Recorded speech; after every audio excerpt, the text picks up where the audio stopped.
Good morning, everyone. The topic for panel 3 is the governing principles of FAP Consortium. Coordinator Dr. Vineet Tiwari, Triple IT Allahabad. Moderator Professor Pritha Chandra, IIT Delhi. Prime mover Dr. Vineet Tiwari. The very first, we have Professor Nilesh Kumar Jain. He is the director of IIT Indore. Second, we have Dr. Alok Mishra. He is Deputy Director General of Niti Aayog. Third, we have Professor Rajiv Tripathi. He is the director of MNNIT Allahabad. Next, we have Professor P.K. Mishra. He is the VC of JUT Ranchi. Next, we have Professor Unnat P. Pandit, currently serving as Professor of IP Innovation, GNU. Next, we have Professor Swati Patnakar. She is Professor, Department of Biosciences and Bioengineering at Indian Institute of Technology, Bombay. Next, we have Professor Pritha Chandra, Professor of Department of Humanities and Social Sciences, IIT Delhi. Next, we have Professor Bhushan Patwardhan. He is the Vice Chairman of University Grants Commission, New Delhi. Next, we have Professor Vijendra Singh. He is the Professor, Department of Information Technology, Associate Dean Planning, Monitoring and Evaluation, Triple IT Allahabad. Next, we have Professor Pavan Chakraborty, teaches as a head of IT department at Triple IT Allahabad. Next, we have Dr. K.P. Singh, Associate Professor, Department of Information Technology, Triple IT Allahabad. Next, we have Dr. Ashutosh Mishra. Currently, he is working as an Associate Professor of Biomedical Engineering at Indian Institute of Information Technology, Allahabad. At last, we have Dr. Vineet Tiwari, Professor and Faculty in Charge, Training and Placements at Triple IT Allahabad. Now, I'd like to welcome Dr. Vineet Tiwari on the stage.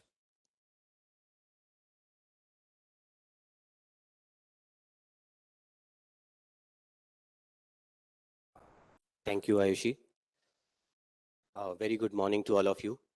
Apart from these, we have some external faculty members who have joined us physically. So I would also like to welcome Professor Vikram from IIT Kanpur. And apart from that, some internal faculty members, Professor Ranjit Singh is also there with us today. So now I introduce myself formally. My name is Dr. Vineet Tiwari. I am the coordinator for panel 3.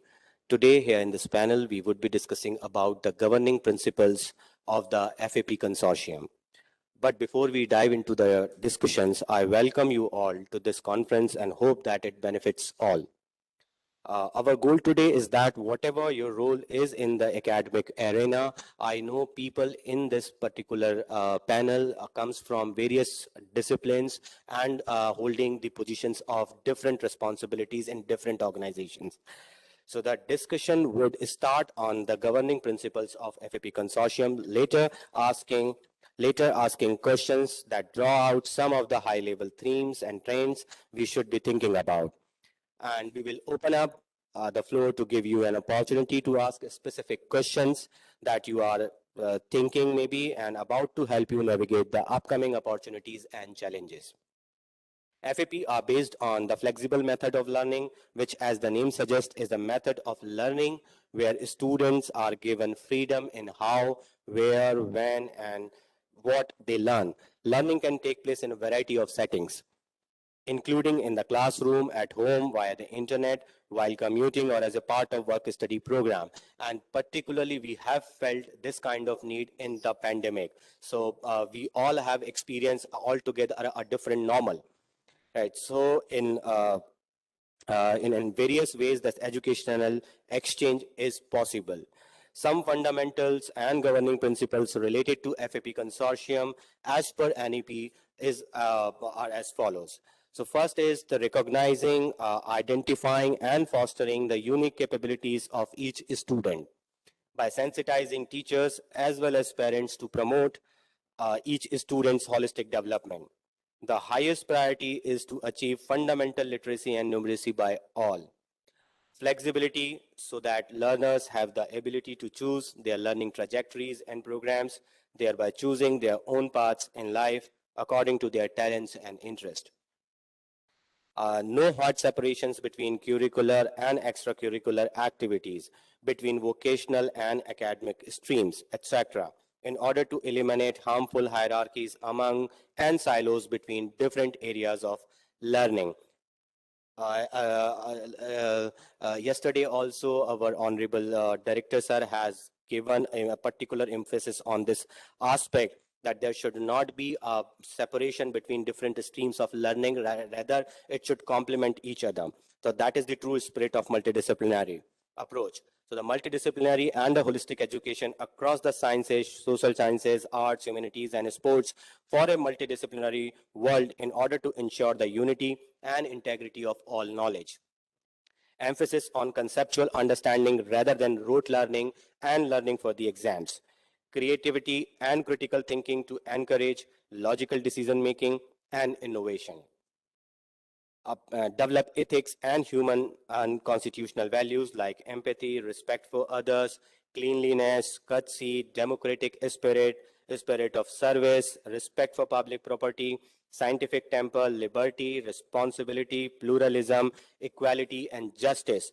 All these things are pretty important. We have seen that even the highly educated people have been found to be involved in some kind of criminal activities and not so acceptable activities. So the importance of moral education is very high, and I think this is also have been heavily emphasized in the NEP 2020.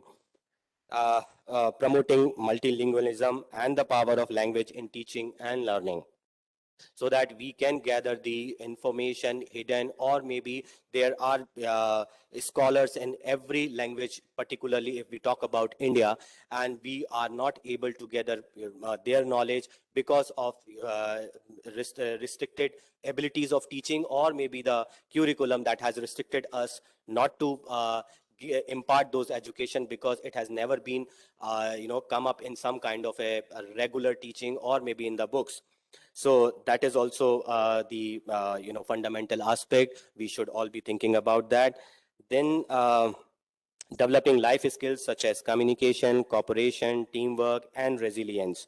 So these particular traits are also important, especially in the world we are living, where we have to communicate with our global counterparts. So they are particularly knowing many languages help us trade and doing the commerce activities with them easily.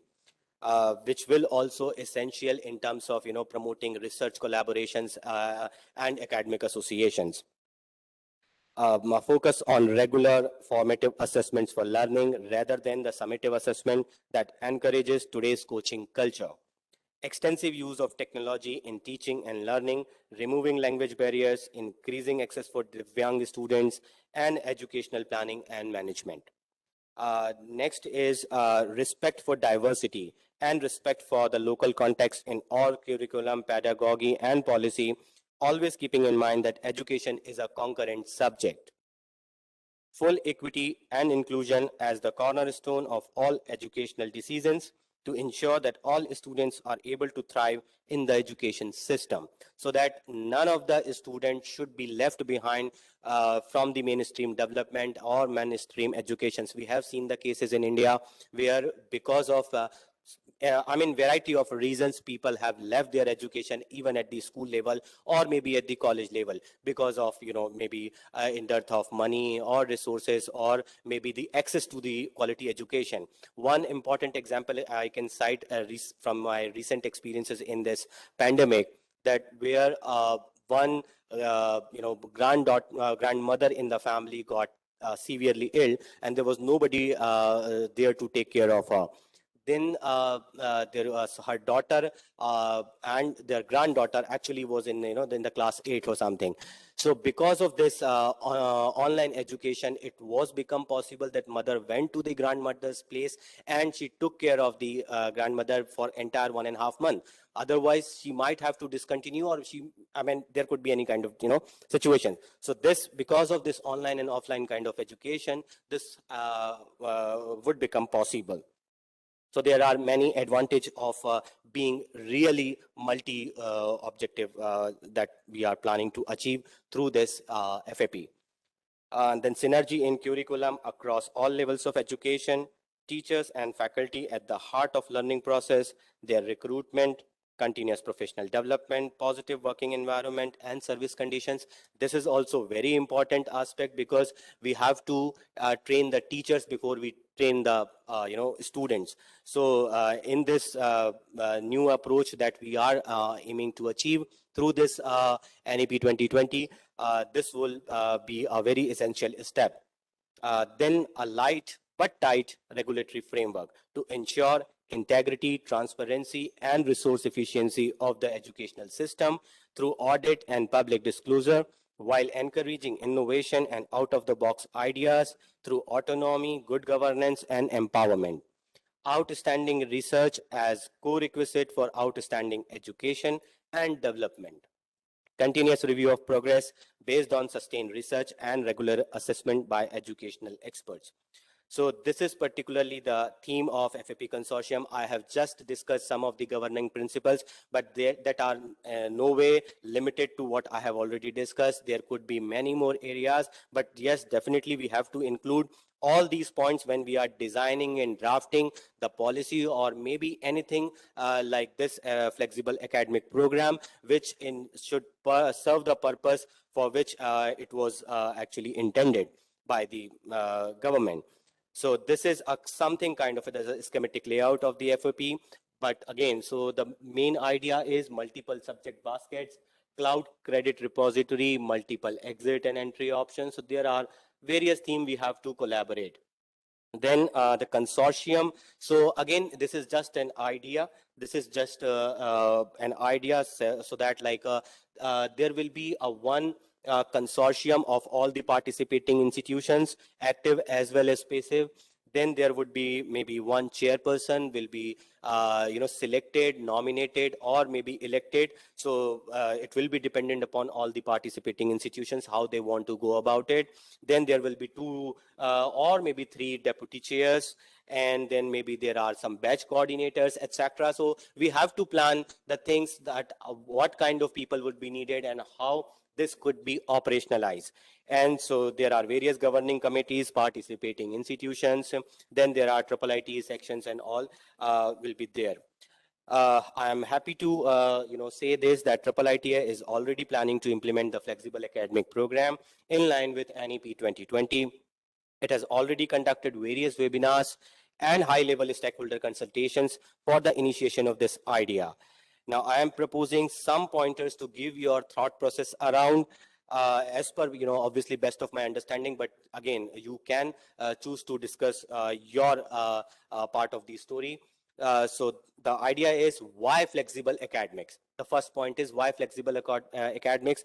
Second is how much flexibility. That is also we need to emphasize upon. And third is how to operationalize this flexibility. So I think these are the three very important thing which we need to think about, like why flexible academics, how much flexibility, and how to operationalize this flexibility. So now I am immensely happy to have you all here and your valuable thoughts on this upcoming academic change being expected to be adopted as per the desire of the government from all the academic institutions in the country. And that will definitely bridge the gap between the idea and execution. So your support to the conference and FAP is of great value for us and IIITA. Now, I request Professor Pitha Chandra from from IIT Delhi to please moderate the session. Thank you so much. Ma'am. Yes, I hope you can hear me. Vinny, can you hear me? Yes, ma'am. We can hear you. Okay, I would also like to share the screen at some point, and maybe I can do that before I start. So I'll try to share it. Do I have the permission to share my screen? Yes, ma'am, you can share your screen like you do for your Just, class teaching and all. Just give me a second. You don't need any additional access from our side. Okay, can you see this? Yes, we can see this. Okay. NEP 2020 on HEIs. Sure. Okay. Yeah. So yeah, thank you, Professor Purohit and Professor Tiwari. and the entire organizing team of this conference for having us here. Also, congratulations on organizing this event so well. I also welcome all my fellow panelists. I'm not very sure how many have been able to join. This is a hybrid event, so obviously there are limitations, I mean, pertaining to issues that over which we don't have much control.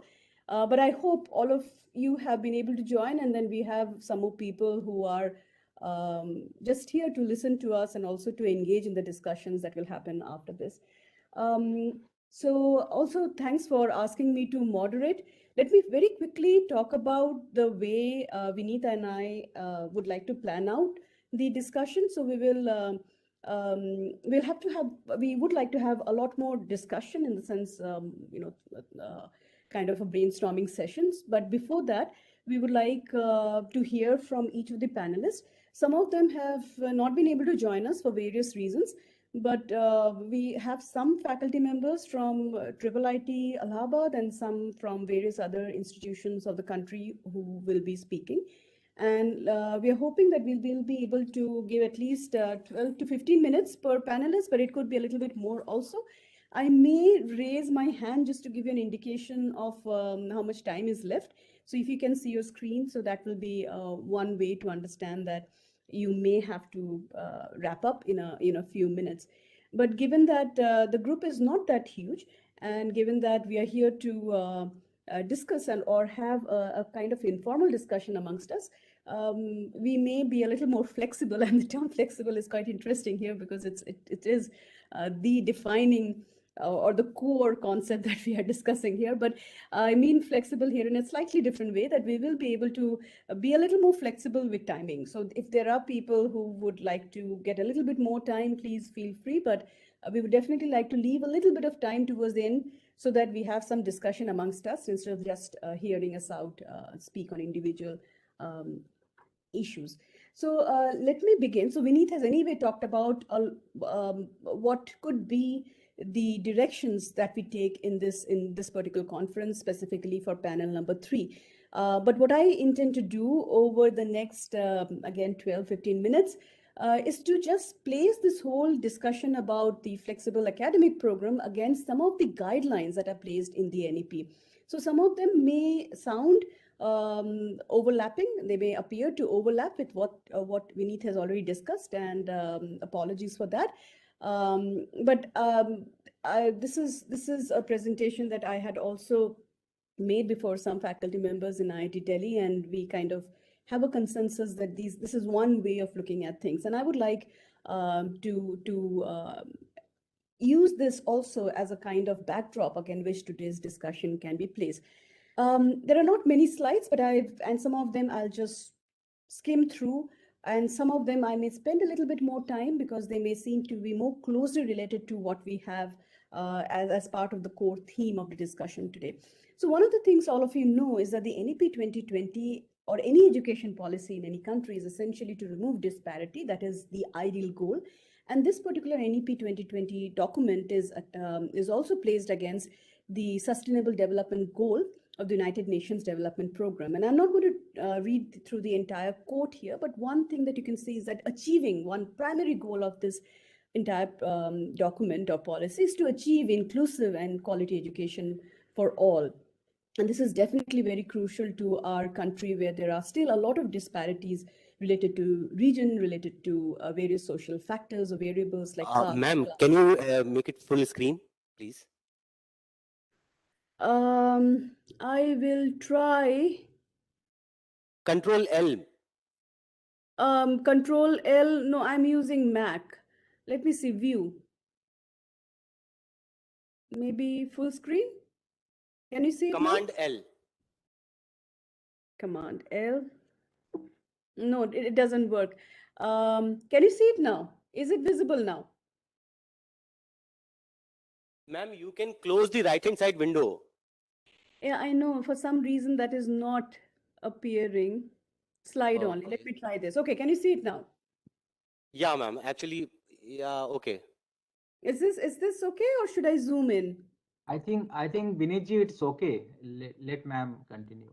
Okay, okay, ma'am. I will, Please, I think yeah, I it's mean, okay. text is not that crucial because I will be discussing some of these, and I really hope that I will be able to scroll down now. Okay, let me see. Yeah, yeah, Yeah, ma'am. so It's okay. I think it was not actually properly visible, but then it's okay. You can go yeah, ahead, ma'am. Please. the problem, Vineet, is that I have a problem with scrolling through these slides if I just put it on. Okay, ma'am. Put, No issue. Whatever you are comfortable with, please. yeah, just give me a moment. Just give me a moment. There is a problem because now I can't go to the next one. For some reason, I now can't go to the next slide. Yeah, let me navigate like this. I'm sorry, but just to make sure that I have the Yes, ma'am. slides. Whatever you are comfortable with, ma'am. Please. Okay. You go ahead. Yeah, I'll try to zoom in. Though this is not the best thing to do, right? No, no, ma'am. Then you will lose the Yeah. content. Okay, Yeah. I will read out. I will read out, Yes, but yes, I'm not going to yes, read ma'am. out everything. So, okay. So anyway, so Vineet has kind of led us through all these 9 points that are there No, specifically ma'am. for. Whatever you want, you can please go ahead. No Sure, issue at sure. all. Yeah, Yeah, yeah, I'm yeah, on the slide. I'm on the slide. So Vineet has yeah. already led us through some of the objectives or some of the vision that the NEP 2020 has for higher education institutions. And you can see in bold, there is multidisciplinarity. There is also about universities and colleges, multidisciplinary UG education, revamping curriculum, pedagogy, assessment, student support. And this text is directly extracted from the NEP 2020 document, right? So I'm not um, I'm not garnering or I'm not trying to infer anything from here. This is essentially the facts that are given there. I mean, the kind of objectives that are stated in the document itself. And of course, this establishment of National Research Foundation. The primary objectives, to my understanding, now I'm extracting out or inferring out from the 9 objectives that are given there for higher education institution. These are, to my understanding, the primary objectives that the NEP 2020 has for higher education institutions. One is restructuring and consolidation. The second is regulatory system. The third is about the people who teach, so the faculty and the incentives we should have for them. The fourth is about degrees and pedagogy. So this is more from the perspective of the students so that they stay in the system and then they are able to get the optimal output or optimal results from the system. And the third is about internationalization at home. And this is a very crucial factor, a very crucial point that is included in the NEP 2020 for higher education institutions. Okay, so leading through this, one, as I told you, is restructuring and consolidation. So this whole idea is that since we have quite a bit of fragmentation in the education sector, we have technical universities, we have deemed universities, we have universities and technical colleges. So the best thing, or one of the objectives of the NEP 2020 is to restructure, make sure that there is only one kind of structure, and then we have this uniformity across the nation. And they call it MERU, which is Multidisciplinary Education and Research University. And the idea is to have these MERUs established all over the country. And so the university system will then be seen as a continuum which covers a spectrum of institutions, starting from research intensive universities and going to teaching intensive universities. And the third will be the autonomous degree granting colleges, right? And these HEIs or the MERUs will also discharge other responsibilities like supporting the emerging HEIs and also support school education, which is a very crucial factor that is mentioned time and again in the NEP 2020 document. So if one talks about the FAP Consortium, and this is where I'm trying to relate to what IIIT Allahabad has in mind, if one tries to relate this particular point to the FAP Consortium, the FAP Consortium essentially, to my understanding, from what I understand, is about creating a kind of mega university with already well-established institutions like NITs and IIITs and IITs come under one umbrella term.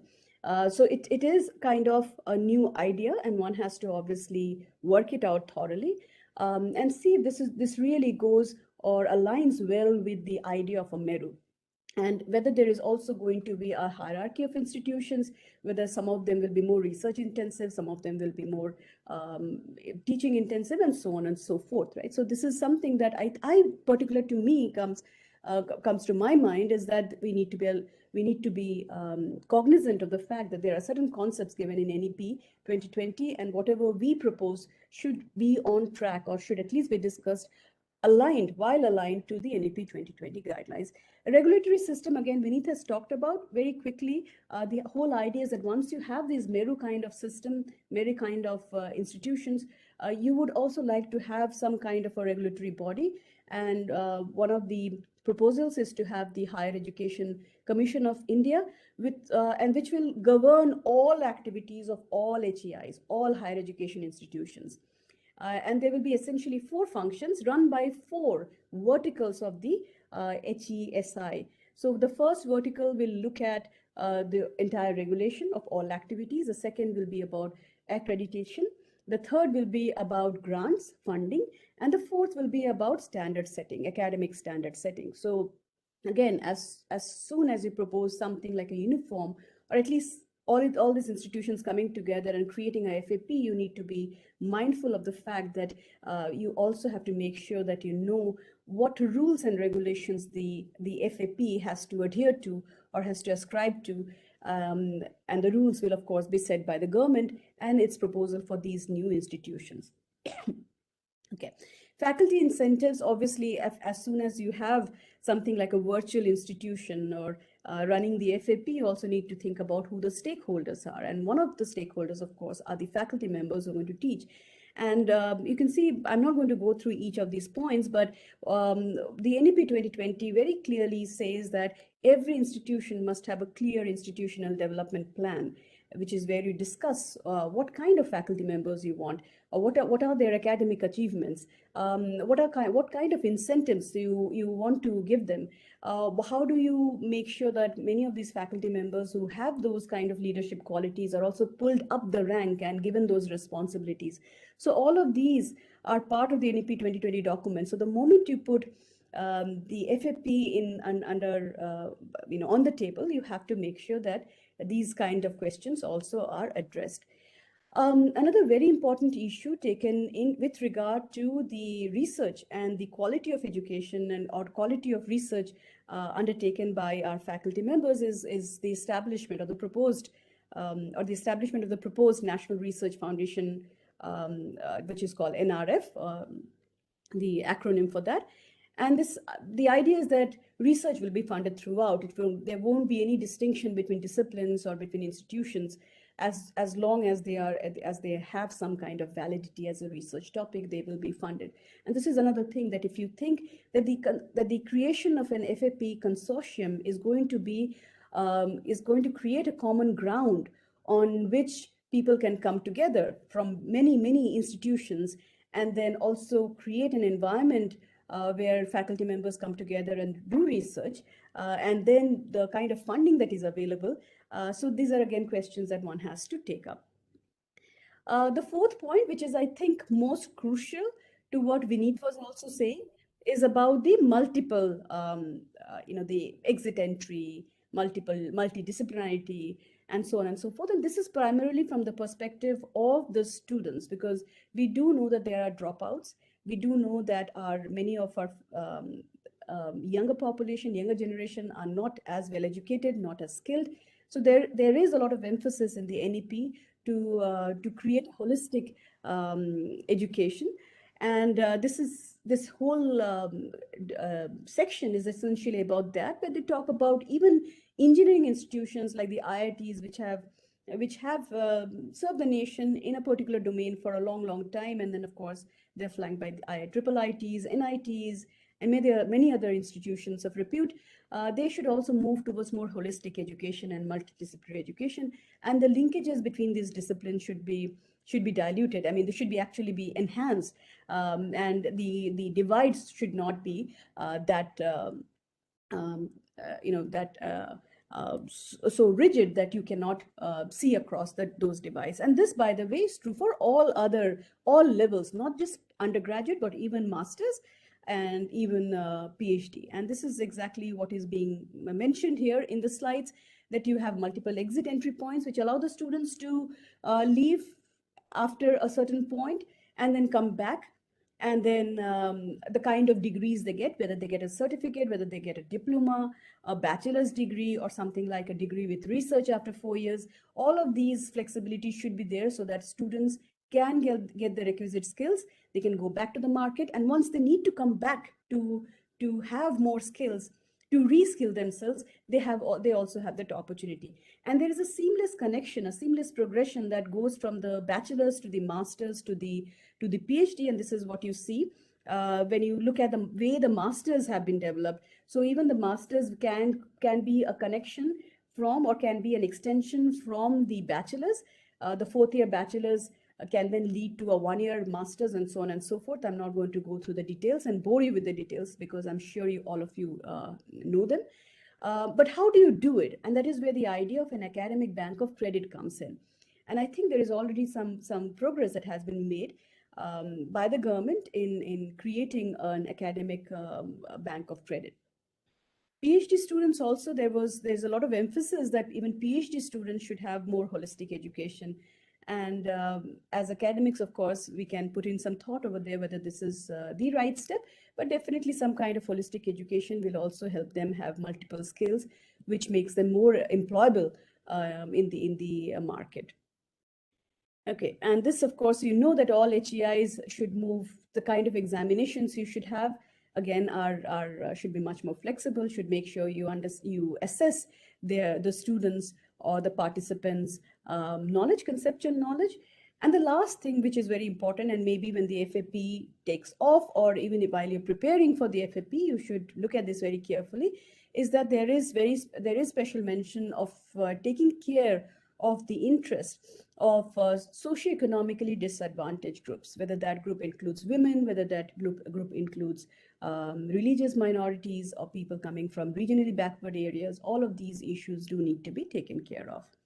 The last point, and this is my last slide here, and that's basically internationalization at home. And this is very crucial, because what the NEP 2020 does is understand the education sector as one of the many sectors which can place the nation at a certain place, right? So you have various other sectors as well, but education should also be one of those domains which attracts people from outside, which helps us make the nation appear visible, or make it visible to the entire world. So internationalization at home is also very important. Not only is there emphasis in the NEP 2020 document about creating campuses elsewhere in other countries, but also making sure that we create the right conducive environment for international students. And what international students from which countries, of course, that is completely up to the objective situations of our country, whether we look towards the east or towards the west or towards various portions of the west. That, of course, will be decided in due course. But this is an extremely important point. And again, going back, relating it to the FAP, I personally think that this is, again, one point that one needs to keep in mind, that if this is one of the primary focuses of the NEP 2020, then maybe while you prepare the FAP or FAP guidelines, you probably would want to keep this in mind. So the final point, just to summarize now, is what are the things that we can, or we should keep in mind while talking about the FAP? One is put the FAP discussion on track with the NEP 2020 guidelines for HEIs, higher education institutions. Secondly, when you propose something like an FAP consortium, what does it imply? Does it imply the creation of a proposed mega university? And does it align with the idea of a MERU, multidisciplinary education and research university? Third, what are the interactions? What should the constituent bodies look like under the FAP? Is there a hierarchy? What is a chain of mentorship, and so on and so forth? Also looking at what do the stakeholders, specifically the faculty members involved in the FAP, get out of this in terms of incentives, for example. The third, of course, is more in terms of from the perspective of students. Do they get the multiple exit entry point options? What kind of certificates are given? Does it skill them? Does it reskill them at various points, and so on and so forth? And finally, of course, we have the question about attracting or making these attractive, let's say, creating these programs, which also are very attractive to international students. So these are the 5 points which I thought may be useful. and which will also help us relate whatever we are saying here together with the NEP 2020 discussion. So this is all from me. Now, what I'll do is unshare first of all. Let me see if I can unshare.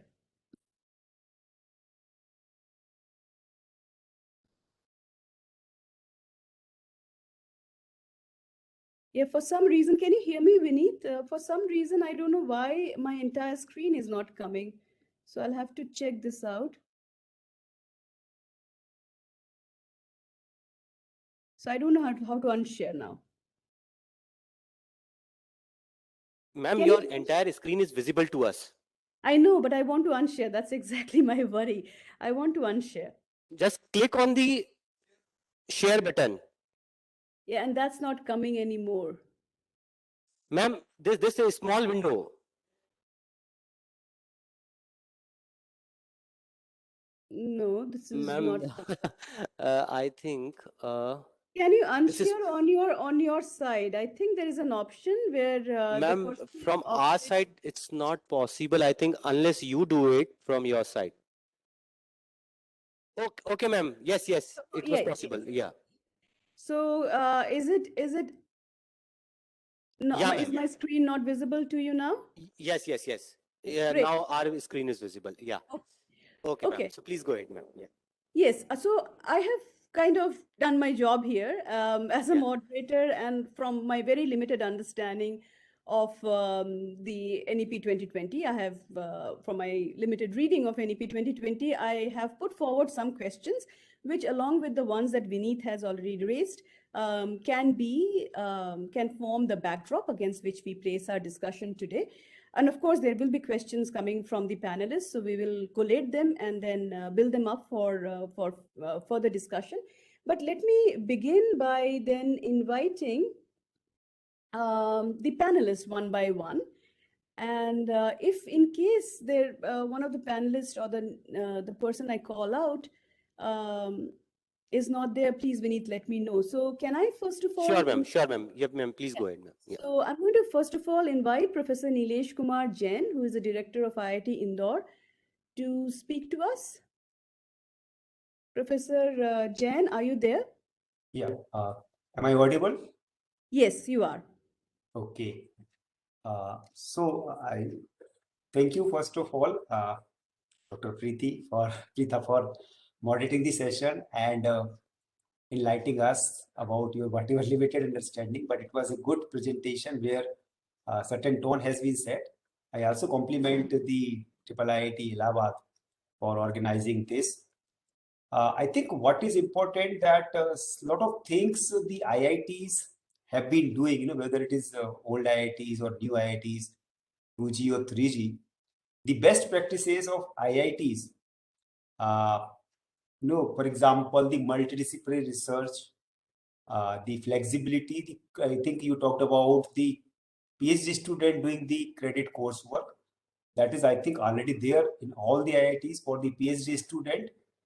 And I can share before I start what we have been doing, being the new IIT second generation started 2009.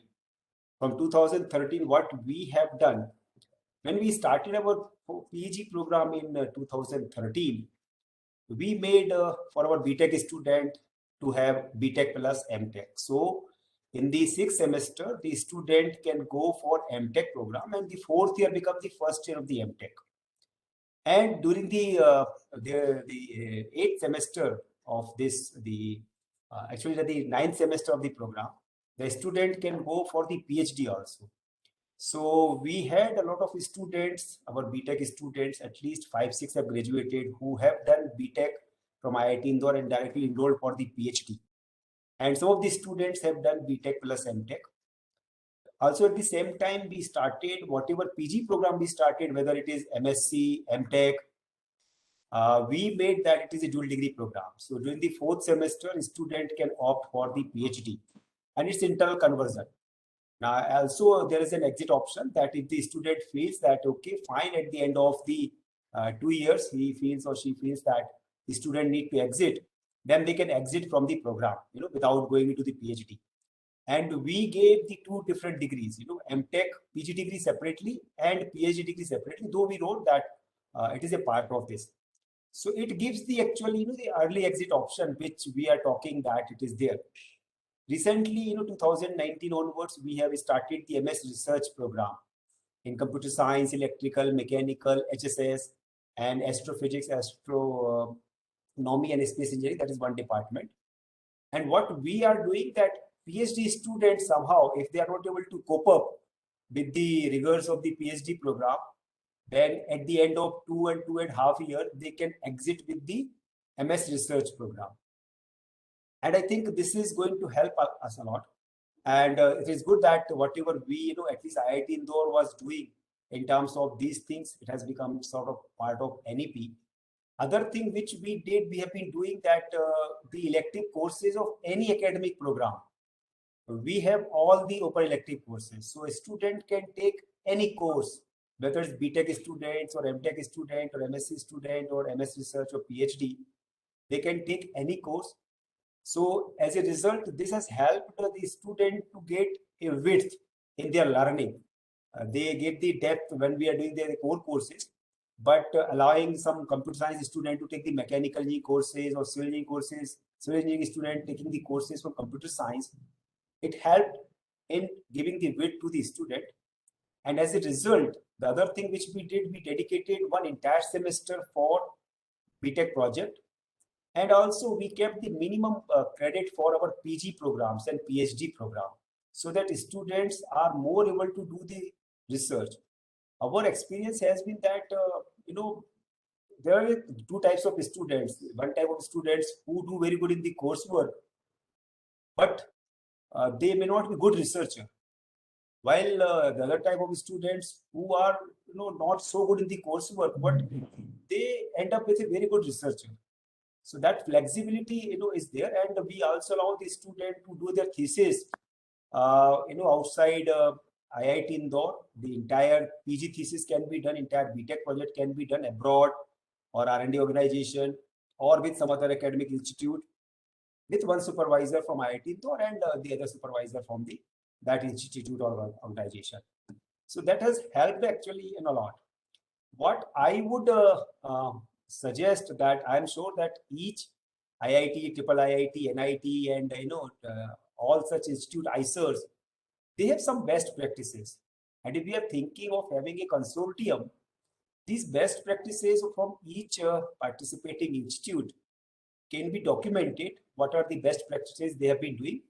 And it's not that everything is new in this, new educational policy. A lot of things are being done by the our old IITs. That's why they are so good in terms of the whatever academic, the flexibility, even the research part. But only problem has been recently the funding part. But all the faculty members of this, what we call as the CFTI, centrally funded technical institute, the faculties are involved in the cutting edge research. PhD students do that. Yes, now the other challenge which we should be focusing on the internationalization. Government has launched a lot of schemes. Asian Fellowship is one. Then you have got a lot of things are coming from Study in India, and other schemes are there. Spark, Bajra, where you can involve the international faculty. But the major problem with this scheme has been that it is one-to-one collaboration. The engagement of the international faculty has been for the research purpose. But what is important that to involve them in the teaching, and now since this online thing has matured to a level where people, any person from any part of the world can engage in that, and that flexibility, somebody sitting in UK or somebody sitting in USA can take the classes and our students can attend either in a hybrid mode or in online mode. So that involvement of the international faculty, which are being engaged through Spark or Gyan or Bajra, such type of schemes, if that can be increased and accelerated, that would help us in the internationalization. Internationalization doesn't mean that the person has to be physically present in the campus. Now, even if they are involved in teaching, Obviously, they are involved in the research. The second part is the thesis supervision, supervising the PG student, PhD student, and also having this thing. The joint degree program is another aspect which would help in increasing the internationalization. Similarly, for international student also, physical presence. We need to think what we can leverage the advantages of this online thing, and I think we should thank the COVID, which has helped us to take this online teaching and learning and even research administration to a higher mature level that would help in the internationalization. The other part that whether we have the multiple entry or not, I am not sure, because as far as the admission entrance tests are concerned, JEE Mains or JEE Advanced or JAM for MSc program or GATE for the PG programs, whether this multiple entry is possible or not, I am not sure. But yes, multiple exit we have been doing, and I'm sure that other ITs are also doing. What we can do, we can make a document which can include the best practices. And if anything is required from IIT Indore, we will be very happy to share what we have been doing. And I'm sure that other IITs, other triple IITs, NITs, each one is doing something unique. But the problem is that it is not shared somehow among the institutes. So if such consortium has to be there, then these best practices can be shared, not only before the COVID, but also during the COVID, because a lot of institute have done a lot of innovative things, that is a practical classes or theory classes or examination or the research part. Even a lot of students have not come back to the campus. How to do the research, how to conduct the practical classes for the BTech engineering student in online mode. So a lot of challenges are there, but these challenges, a lot of opportunities are also there. I'm sure that each institute would be able to share those, and that would help us. So that is from my side. Maybe later at other stage I can come. Thank you, Professor Jain. So just to summarize what Professor Jain has said, and so that we can also continue with the discussion or have a continuity, is that we have certain practices already followed in different institutions. So one thing that the organizers of this event could keep in mind is maybe a process whereby such practices are documented. And the second is, of course, the challenges even these institutions meet. And we can even learn from those challenges, right? So that's one thing, we can take it forward from there. Now, I would like to next invite Dr. Alok Mishra, DDG Niti Ayog, if he is here. Dr. Mishra, are you here? Yes. Can you hear me? Yes, we can. Okay. Thanks a lot for inviting me. In fact, I was very intently listening to what Professor Nilesh was saying and what Pritha you talked about. And towards the end, you did raise a number of issues in your presentation, and one of them was that what are the governing bodies for such a mega university, if you may call, or MERU, as the new education policy defines. Professor Nilesh Jain again talked about a number of things, the number of flexibilities that are already inbuilt in the IIT system, and something which is already working, he also gave a great suggestion about documenting the best practices of IITs, ISS, and triple ITs, and how internationalization needs to be integrated when we start thinking of FAP, if we have to drive up the quality, because quality, as you talked about, Pratha, that SDG 4 focuses a lot on the quality and inclusive education. Let me slightly try to sort of broach some of the issues here, because I always thought that higher education was the least disrupted of the sector. But COVID has made possible what was only in the realm of possibility. But coming to what matters most to me is that what I realized was that I was involved in conceptualization of the BRICS network university, when I was director in the Ministry of HRD.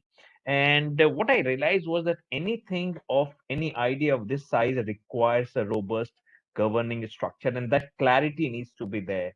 Uh, uh, um, so, whether you call a consortium, you call it a mega university, or you call it a network of institutions, they would more or less mean the same thing.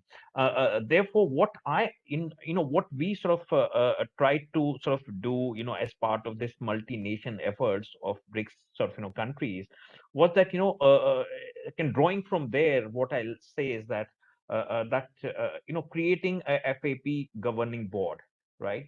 Sort of, FAP, multi-institution governing board, drawn from all the member institutions, and members so obviously would be directors, directors from these institutions.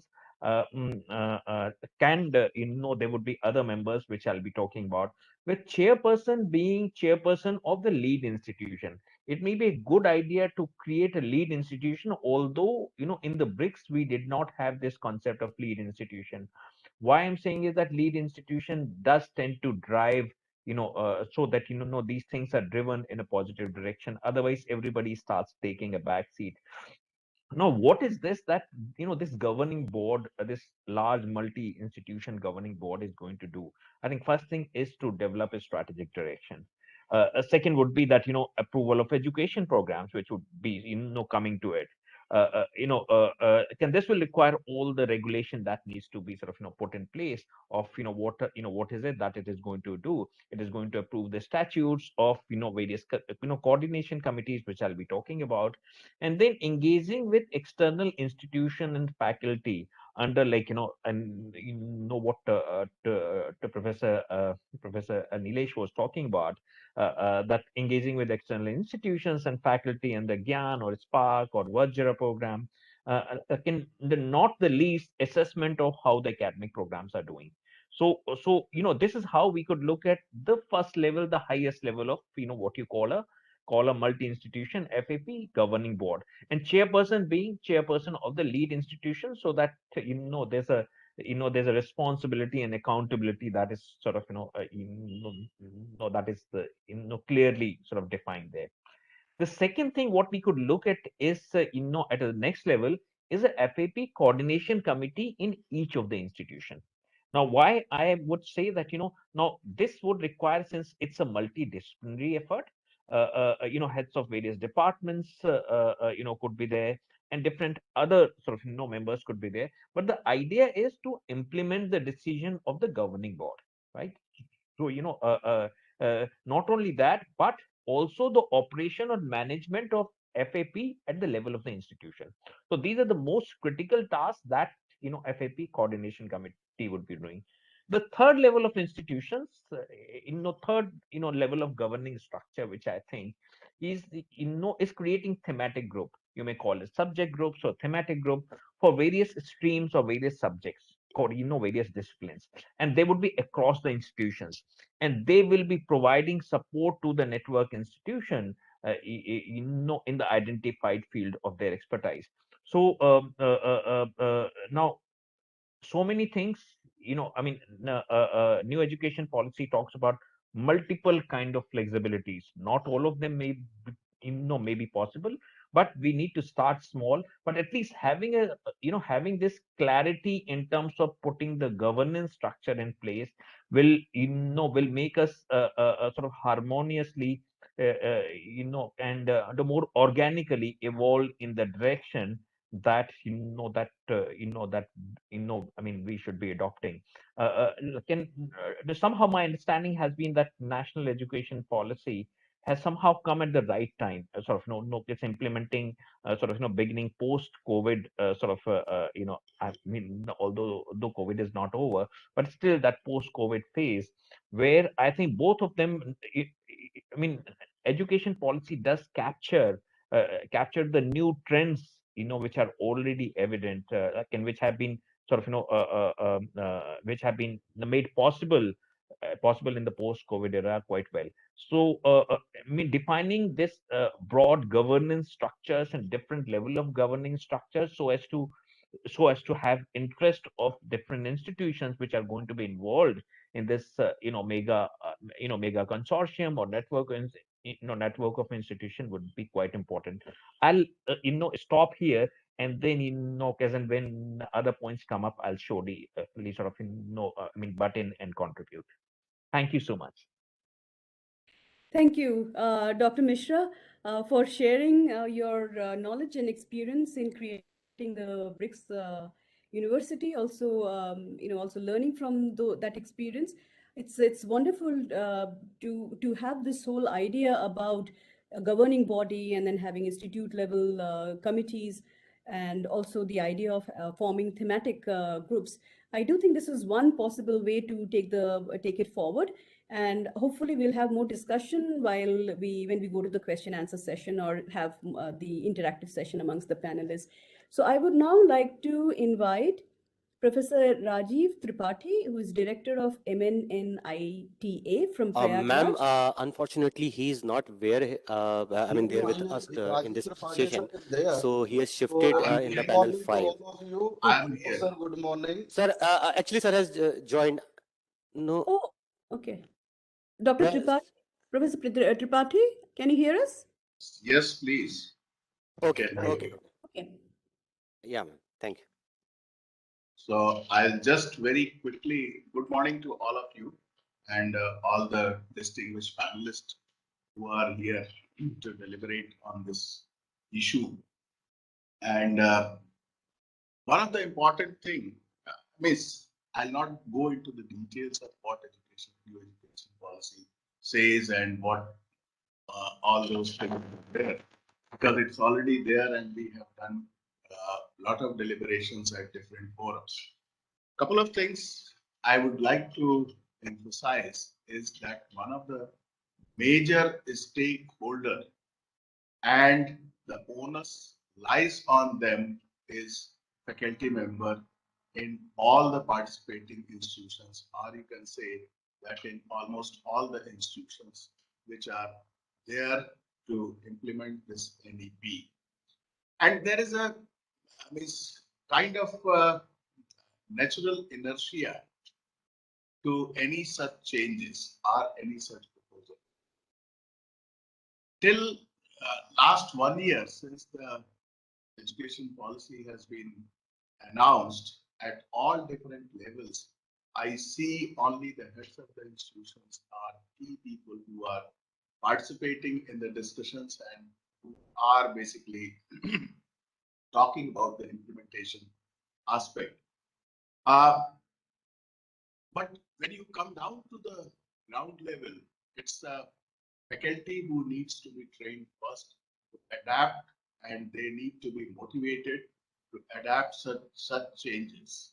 Because what I see at different levels in my own institutions and what feedback I get from other institutions is the similar kind of inertia. Say, for example, if somebody is proposing some new curriculum as per NEP, and we know that NEP talks about more time for critical thinking, creativity, etc.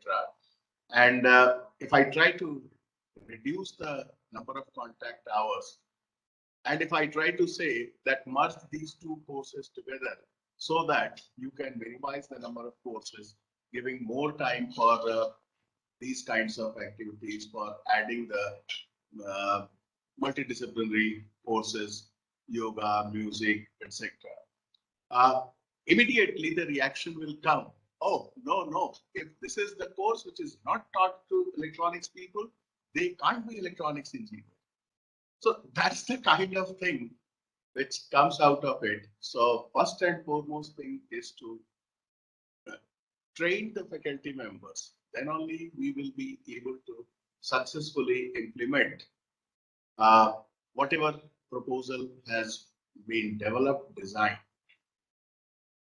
I was going through the complete document, and I must congratulate the IIIT team and the team with Professor Purohit and others in the institution for taking care of and bringing out the first draft for discussion.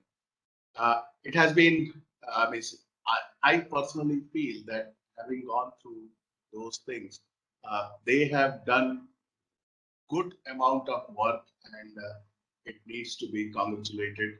And implementation side, yes, there will be certain issues. Always there will be issues, and they have proposed a consortium, different powers of the consortium, looking at the autonomy of different institutions. Then again, there will be some kind of similar kind of inertia which will come for implementation, for the acceptability of such kind of consortium. So better that we can have a small group of like institutions where we can test, we can check the applicability of this consortium. Maybe in the first go, some of the IITs, I'm sure that, I mean, they have probably identified in the list that in the first go, how many number of IITs there. So that's a kind of pilot project kind of concept which will be added. And then let us see what problems in terms of autonomy, in terms of syllabus, and in terms of implementation will be there. And yes, finance has also been included in that. That may also play a key role in deciding the different aspects. So my only point is that we need to bring this down to faculty level, make them orient, make them rethink, make them ready for adapting those changes. And let us start with this. And after this deliberations, take the input and with proper modifications in that, proceed with this proposal. And as I said, that problems will be there. And since we are going to do something new, uh, of course, the acceptability and adaptability issues will be there. So accordingly, we can have this dynamic kind of mechanism as and when something good is coming out after implementation at the implementation stage. We should be open to adopt those changes, but yes, broadly, the structure has to be rigid, backbone has to be rigid, whatever adaptability has to be there. Otherwise, if we are going to accept the adaptability at all the levels, probably the structure may not work.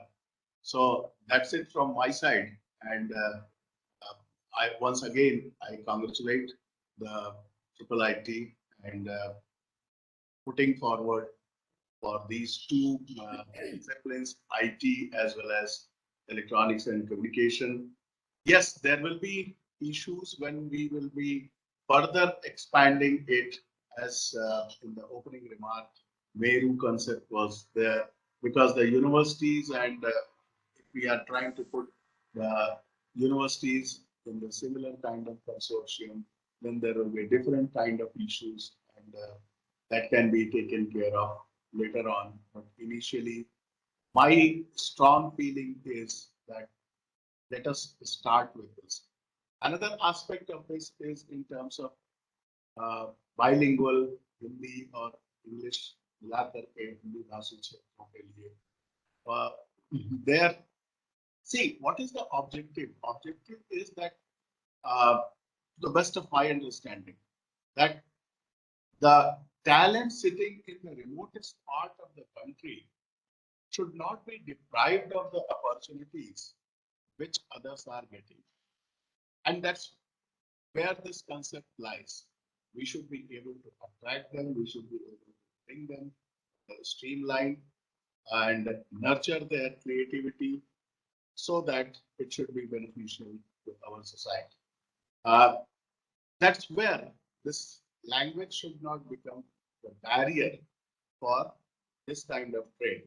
So in the beginning only, we can say, to begin with, this is just an example which I am planning to start from this current new batch, which is going to come maybe this month, by the end of this month. I'm going to float an option, give an option that those who are more comfortable in Hindi, they can give their consent so that we can have one section that will be only for first year, not for other years, because I don't want to create two set of students, two class of students in the same campus, just to facilitate them for their base to remove the barrier of language in their learning process. Then at the same time, they will be given the additional remedial classes for English during evening time, and from second year onwards, they can take it mainstream. One of the proposal in the consortium was that whether to go for with the similar intake or additional seats should be created in the institutions. I have a strong feeling that there should be additional seats should be created in the institution because of the nature of this multi-entry, multi-level exit and the program structure. Gradually, I'm sure that uh, yes, the way in which the structure has been developed, gradually those students will also move towards this our multi-level entry, multi-level program. So with these things, just to share my very briefly sharing my thoughts on the document itself, not talking, I'm not going into the details of what the NEP is and what challenges we have, because we are talking about NEP and challenges for the last 1 year. This is now the time has come to immediately act upon, implement, identify the doable things which at institution level can be done. And this is very good idea to take the group of similar institutions to form consortium and move ahead. So all the good wishes to the IT team uh, who has taken this initiative, and later on I can put in wherever it is required. Thank you. All the best. Good luck.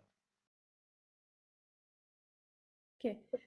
Professor Tripathi, thank you so much for the reality check. It is true that any policy, when it comes to the execution level, has to be done, or it has to be implemented by people who are on the ground, and our faculty members definitely the ones to take it forward. And it's good to understand or know or be cognizant of the fact that we faculty members are tuned in a certain way. We have pedagogical techniques which we have been following for many years. So many of the concepts that have been shared in the NEP 2020 definitely needs a lot of change in the mindset we have, and that's one reality check we should take. This is one good idea. And the other issue, of course, is about removing the language barriers. That is also something which we are very used to in higher education institutions, of following only one language to teach. So how do we make it a bilingual, if not a multilingual scenario, where students can benefit, students from different coming from different regions can benefit. So these are points we'll keep in mind while we take the discussion forward. I will now call. I forgot to mention one point. Sorry for Sure. this interruption. It's not only the implementation part, the faculty involvement is also involved, is important in developing the courses. Because we talked about the development of detailing of these courses, and we also talked about putting the cultural heritage, what was the history of that particular subject. So 1 unit or 1.5 unit can be given to that, and then the rest of the things connecting the current science and technology. There also it is very relevant that faculty should be given that idea of how to develop the course, and then only there will be the connect from past to present knowing the culture, knowing the heritage, knowing the history of the subject, what was happening, what was the state of art in our ancient India, and what was the Vedic part, all those things which we are talking. One more point that we talk about adding ethics, moral, and other such related things. I'm of the strong feeling that these things should be integrated at the very lower and beginning level. Because if at undergraduate level BTech students उसको अगर आप moral ethics, ecology, environment का ज्ञान देना शुरू कीजिए, so he or she is least interested in understanding or knowing the things. They take that subject, that's a ground reality. We have to accept that. They take the subject because they are under the impression that we will be getting relatively better grade with less time given there. So that at this stage, that's not going to make any impact on their overall personality or character. So that should be emphasized right at the means third, fourth, fifth, sixth level, and then accordingly it should be built. Then only it will be. Thank you. Thank you for. Thank you. Sorry Thank for. you. Yeah, no problem. So, Professor Swati Patankar from IIT Bombay, are you there? I'm very much here. Yes, good to see you. So, yeah, I mean, we'll be very happy to hear your observations. Thank you so much. So I hope I'm audible. Yes, you are. Perfect. So first of all, thanks very much to Professor Purohit and Professor Tiwari for this nice invitation to be part of this very interesting discussion. I'm Swati. I'm from the Department of Biosciences and Bioengineering, but I've also been the Dean for International Relations for the Institute. So maybe that's one more angle where I can give some of my insights or some feedback, perhaps. So I'll be very brief, and I'll give a flavor of what we have been trying in IIT Bombay, and I will also perhaps give a flavor of the constraints. So some of the issues that we faced, because of course that nothing is smooth sailing, as we all know. So I'll start off by telling by saying why is this flexibility in the national education program something which is very essential for students. I'll give the example of my own institute. As you very well know, many of the undergraduate students, the BTech students, many of them stay in their core disciplines of engineering. If they happen to be from computer science, they definitely stay in that discipline as they move ahead in their careers. And in fact, this is very much related to the employability opportunities, right? So they have their very practical reasons for wanting to continue in a particular discipline or not. However, there are enough students who do not stay in their core disciplines in our institute, and they move to other disciplines. And nowadays, we are also seeing that many of the students move into entrepreneurship, because this is something which is being encouraged a lot, and it's really a very exciting new angle. So when you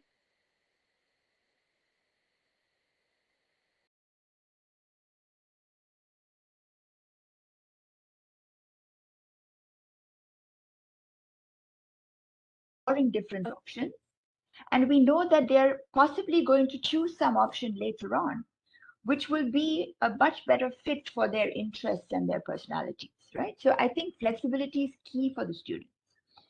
I agree with the discussion that has happened previously that it's very important for the students, but it's very difficult to convince the faculty. Because in fact, I'll give you examples of this as I explain what sorts of things we've been doing. The faculty are not always that open to having highly flexible academic curricula. So how does one actually try to convince them, or how does one work on this issue? So I think flexibility is absolutely key, and this is a very welcome part of our new national education policy. I'll give you a couple of examples of what we've been doing for this flexibility in the academic curriculum. So for the undergraduates, which is the BTechs who come into the core engineering department, they have for many years now been able to choose from a basket of minors, which might be in a different department. They have a large basket of electives. And so even though they're in a particular department, they have many options in terms of what sort of coursework they can do on the campus. This has been going on for a while. But something that has just very recently been approved in our academic senate is our new liberal arts, sciences, and engineering program, which is also for the undergraduate students. It is for the BTechs. And this is a true liberal arts program that we have brought into our system. So when we talk of liberal arts, we mean that the student has the choice to take up whatever subjects he or she would like to take. Of course, the choice is not infinite because otherwise it might get a little bit distracted and a bit diffused. So there are certainly streams. So there could be a stream where a student is interested in computer science and biosciences and bioengineering. So how would that student navigate his or her path from the first year BTech to the fourth year BTech? Another student might be interested in policy and engineering, right? So there are such interesting combinations that there are very interesting job opportunities out there these days. So in our liberal arts and sciences and engineering program, I will tell you first of all, what it's about. So the student enters in the first year, does all the core courses with all of the other BTech students, and at the end of the first year, based on their grades and their academic performance, 30 students can opt for the liberal arts program. Now, why did we decide to do it this way? Because in the beginning of our discussions about this highly flexible program, right? It's very flexible. After the first year, they can take different streams. Why did we decide to do it after the first year and have a grade, have a CPI, a very good academic qualification as one of the criteria? It is because, as was mentioned earlier, some of the faculty felt, oh, this is diluting the engineering degree. This is the easy way out. And in fact, it's not, because it's actually not trivial to be able to handle such disparate courses as engineering, civil engineering and possibly policy, right? Who knows? So we wanted the students who take the liberal arts, sciences, and engineering program to be students who were excellent academicians. They were very good in their academics. It was their choice. And this is a program that is something which one would aspire to do. It is not something that is, oh, that's some kind of default program that nobody really wants. This is something that should be an aspirational program. And we started with 30 because we know that if we start small, as was also mentioned earlier, if things work, if things go well, then we can start to increase the number of seats in this program. So how is it actually done? So we do have, a committee that handles this program, right? So we have a committee of faculty who are from different departments, and they actually are the ones who are sort of overseeing this program. We have also realized that this high level of flexibility is not that easy for students to handle, right? One needs a level of maturity to be able to handle flexibility. So we have it's very clear in this liberal arts, sciences, and engineering program, we need very strong faculty advising. So we need good faculty advisors who can actually talk to students and sort of guide them along the way of choosing this independent path. So that's the new liberal arts, sciences, and engineering program. And I should tell you that we are also doing a UG, an undergraduate curriculum revision right now. So I'm part of that committee. And this liberal arts, sciences, and education program, this LACE program, which is only for 30 students, is actually driving a lot of our discussions as we try to revamp the entire UG curriculum, right? So of course, the national education policy has been a big factor in all this. But the fact that we have this, LACE program already approved by the Senate is very nice, because now we have that framework. We know how we can build on it, or we have some ideas from that for the entire undergraduate class. So that's my, little bit of background about our, trying to bring in flexibility into our undergraduate curriculum, and a lot of flexibility, not just a little bit, a lot. I'll tell you, one more angle of this discussion, which is actually to do with your, with your flexible academic, program framework. You want to have, there's this proposal to have many universities and have a much bigger, framework here. I very much appreciate the comments about the BRICS NU because, I was, part of the International Relations Office when that was being done. And, it's something which is really valuable in terms of trying to bring different universities together. I will just give you quickly my experience as the professor in charge of the IITB Monash Academy. So this is the joint PhD degree program with Monash University in Melbourne. And it's gone very well. It's been in existence for over 10 years, and we've had hundreds of students graduate. I won't tell you too much about it, but I'll just tell you one thing, which is that, for us to get to the stage where we could do a joint academic program with another university, which happens to be Monash, but I think one could generalize this, it took a lot of discussion. So we had to spend so much time to figure out how our two academic programs could be, sort of mutually, meshing. So there were certainly governance structures in place, and that was absolutely, that's crucial. That's crucial for the whole exercise. But before that, the lead up time of discussing to figure out what we can do together and what is actually compatible and what is not compatible, it took a lot of time. So my request is that, as we move ahead in our discussions, please also, let's also bring in a little bit of lead time so that we have enough a mutual understanding and agreement so that as we go ahead, everybody's on the same platform. So I'll stop right now. And, again, thank you so much for having me. And I look forward to hearing the rest of the panelists and, of course, discussing each of the points which turn out to be more interesting as we go along. So thank you very much once again. I'm done. Professor Patangas, thank you so much. And especially your description of the new program that you have, liberal arts and engineering program, right? Or was it liberal sciences? Sorry, I missed that. Liberal arts? It's all of them. So it's called LACE, L-A-S-E, Liberal Arts, Sciences and Engineering. So we are really bringing all the departments into this. Right, and so yeah, that's a very good illustration of what is happening in the engineering institutes, and that's also kind of gives us some thought about where engineering is going, because one of the concerns that Professor Tripathi had raised was about employability of undergraduates, employability, and even Professor Patankar had talked about it. So these are issues that we can take up. I think faculty members are often concerned about what is the nature of the discipline, at least the idea with which they started off is that does it remain, or is it organically developing into something else? I think that's an excellent idea coming from Professor Patankar. Policy also has taken off in a big way in most of these IITs. I don't know about the newer ones. Definitely IIT Delhi has a policy school and an independent policy school now, which is great. And also the idea of departmental course has been revised, and a lot of these institutions are undergoing curriculum review currently. So definitely a lot of things are in the making as we speak about the implementation possibility of NEP 2020 guidelines. So we'll take up many of these questions as we once we end up with short talks by each of the panelists and go towards the question answer session. So can I now invite, so Professor Bhushan Patwardhan is not here. I was told by Vineet in the morning. Yes, ma'am. So he's not here. So I will now go to Professor Rajendra Singh from IIIT Allahabad. If you have something to say, Professor Singh. Yes. He's joined. Thank you, Madam. Good afternoon, everyone.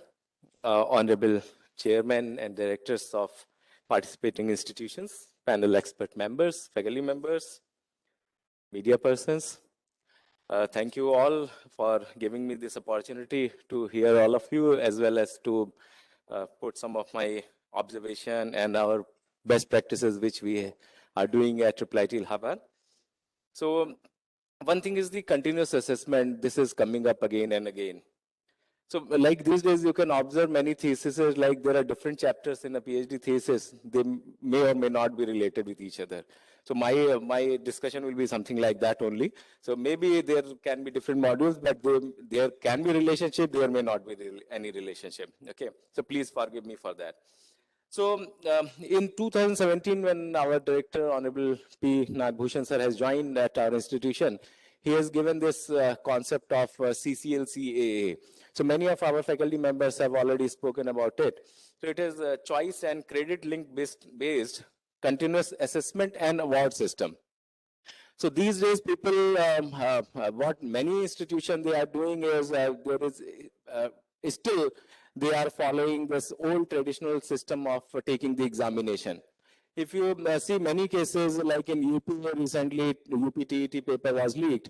So why this is happening? Because we don't believe on our previous student, whatever they are undergoing any education in the either primary level or the secondary level or then in the higher level.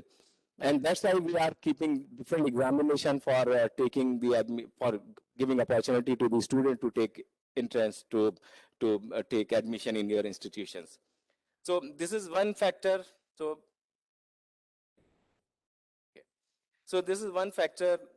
So we should actually okay. So we should provide this flexibility, and then we have implemented this CCLCA based courses in our institution. And at that time, I was lucky enough that I was heading the IT department. So we have seen it practically implementing it. So what we have given the opportunity to the student that they can take any courses. They can actually there is a concept of minor and major at various institutions. ITs are already practicing it. So we are providing the flexibility to the student so that they can take any courses. Okay. So earlier we were also having the rigid system. So some case studies are also there. Like one of our student from this institution, Reply to Allahabad, who was continuously getting failed in one of the course. So after giving not many opportunities, he was not able to pass that course, but ultimately in maybe 6th or 7th attempt, he got passed in that particular course. During that that period when the student was continuously appearing in the courses and getting a grade again and again, he got placement in Google, he got placement in Yahoo, and there are many other companies. But they were giving them 6 months time that he should pass that particular course. And later on, when he passed that particular course, he lost all the opportunities. He has to left all the good companies. After that, what happened? He was now running 3 companies by his own. So that is a separate thing. But because of getting F grade in a particular course, it is not like that the student was poor. Coming to the another example, there are premier institutions like IITs. So nowadays there are lot many revolution, lot many changes are there. But earlier, what used to happen? There is a dark side of IITs. Like many students, they were getting F grade. So one of the story is there. One of my friend was also there, and he got F grade in one particular course, and that was mandatory. He has to do that particular course. And why he got F grade? Because he was not going to that particular class, and faculty member, the professor has said that because you have not attended any of my class, you deserve to get F grade. And then later on, what I have observed that there are around 18 students from many years, they were not able to pass 1 or 2 courses in IT. So then they requested me to request one of the professors so that he can offer one summer course so that all those students can appear in that course. And I requested one of them. And then most of them have got C or D grade, and they passed that particular course, and they were left out from the IITs. And later on, what we have observed that out of those students, some of them are these days they are CEOs, CTOs, or either they are running their own companies. And what they were doing because of the frustration, because of getting F grade in a particular course, because of the rigid systems, what they were doing, they were consuming alcohols, they were using the marijuanas, and there are many other drugs-related things they were consuming. But it is not like that they were not good students. They were good students, but because of this rigid system, they were not able to pass the particular program. So that's why this flexibility is there, and all IITs has actually made changes on these things, and now they are giving lot many opportunities. And I have just listened Professor Swati also about IIT Bombay. So there is a need, and Preeta ma'am has already said that there has to be proper integration among the primary education, secondary education, as well as the higher education. So that is required, and Government of India is doing the correct thing by bringing this new national education policy. So these days, what is happening everywhere, they know this term, new education policy, but they don't know what to do, how to do. So this is very good platform so that people will be able to understand what exactly they need to do. So for, okay. So there is one thing is integration. So like flexibility in providing the courses, okay, offering the courses. So one student can take course from IT department or from electronics or from biological sciences department or from mathematics or many more. Second thing comes about the learning. So like there is a particular course, there should also be flexibility in that particular course as well. So like what we are practicing here at IIT Allahabad, we have actually divided the particular course into 3 different components. One is the lecturing or listening. Second one is the transformation. And third one is the practicing or participating. So as far as there are many research outcomes are there. So one reference I am taking from National Training Laboratories, NTL, Institute of Applied Behavioral Sciences.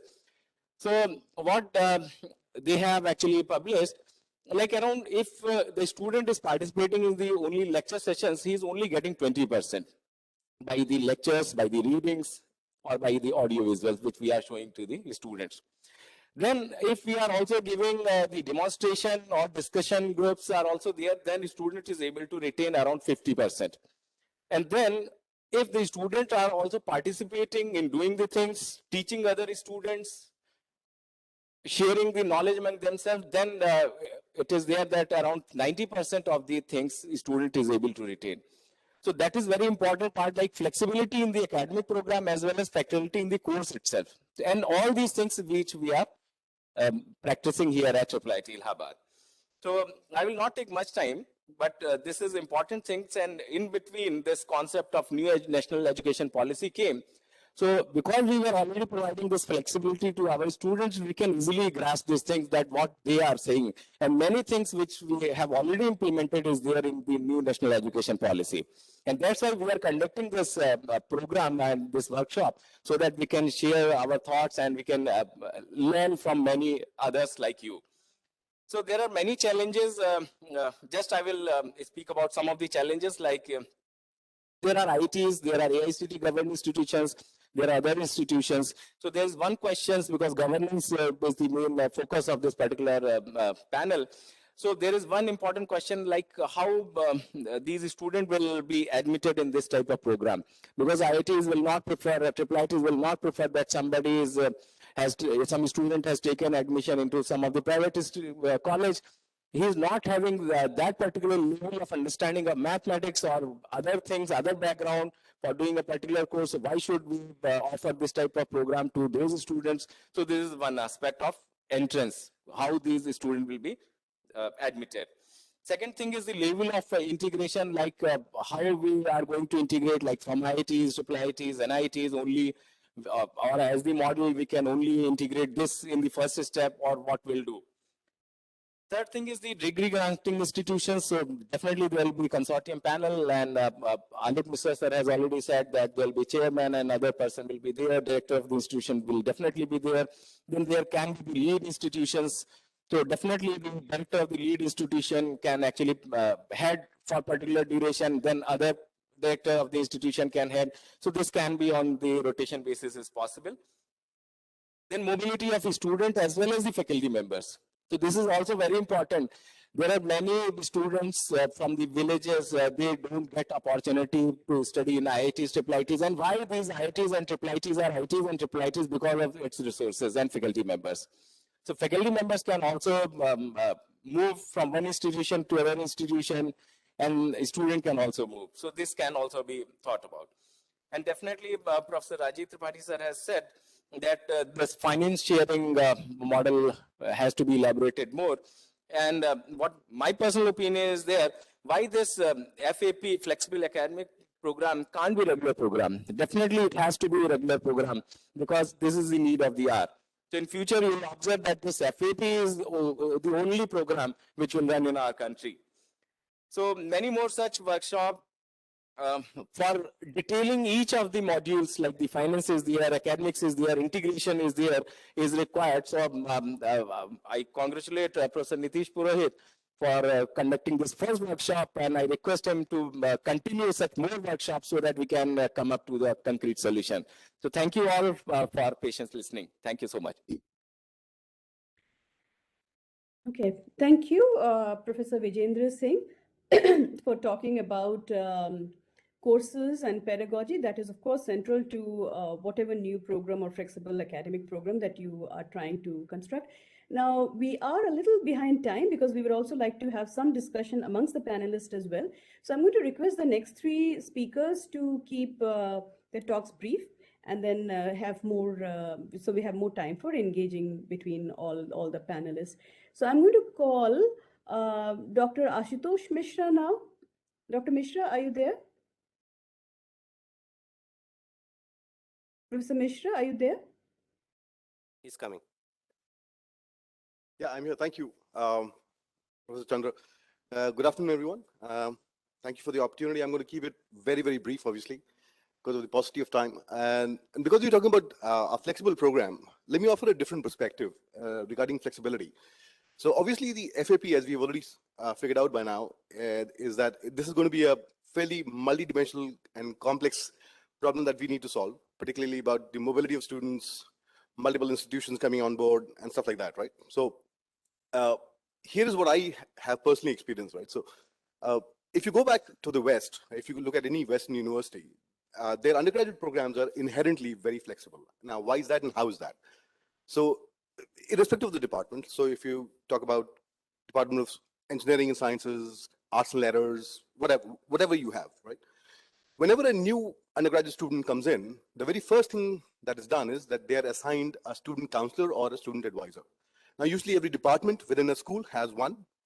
There could be more than one.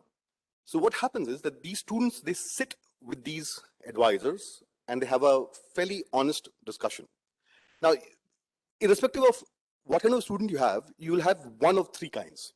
A student who has come in with a very clear idea of what they want to do, what they want to major in, where they see themselves in the next 5 years, and so on and so forth, right?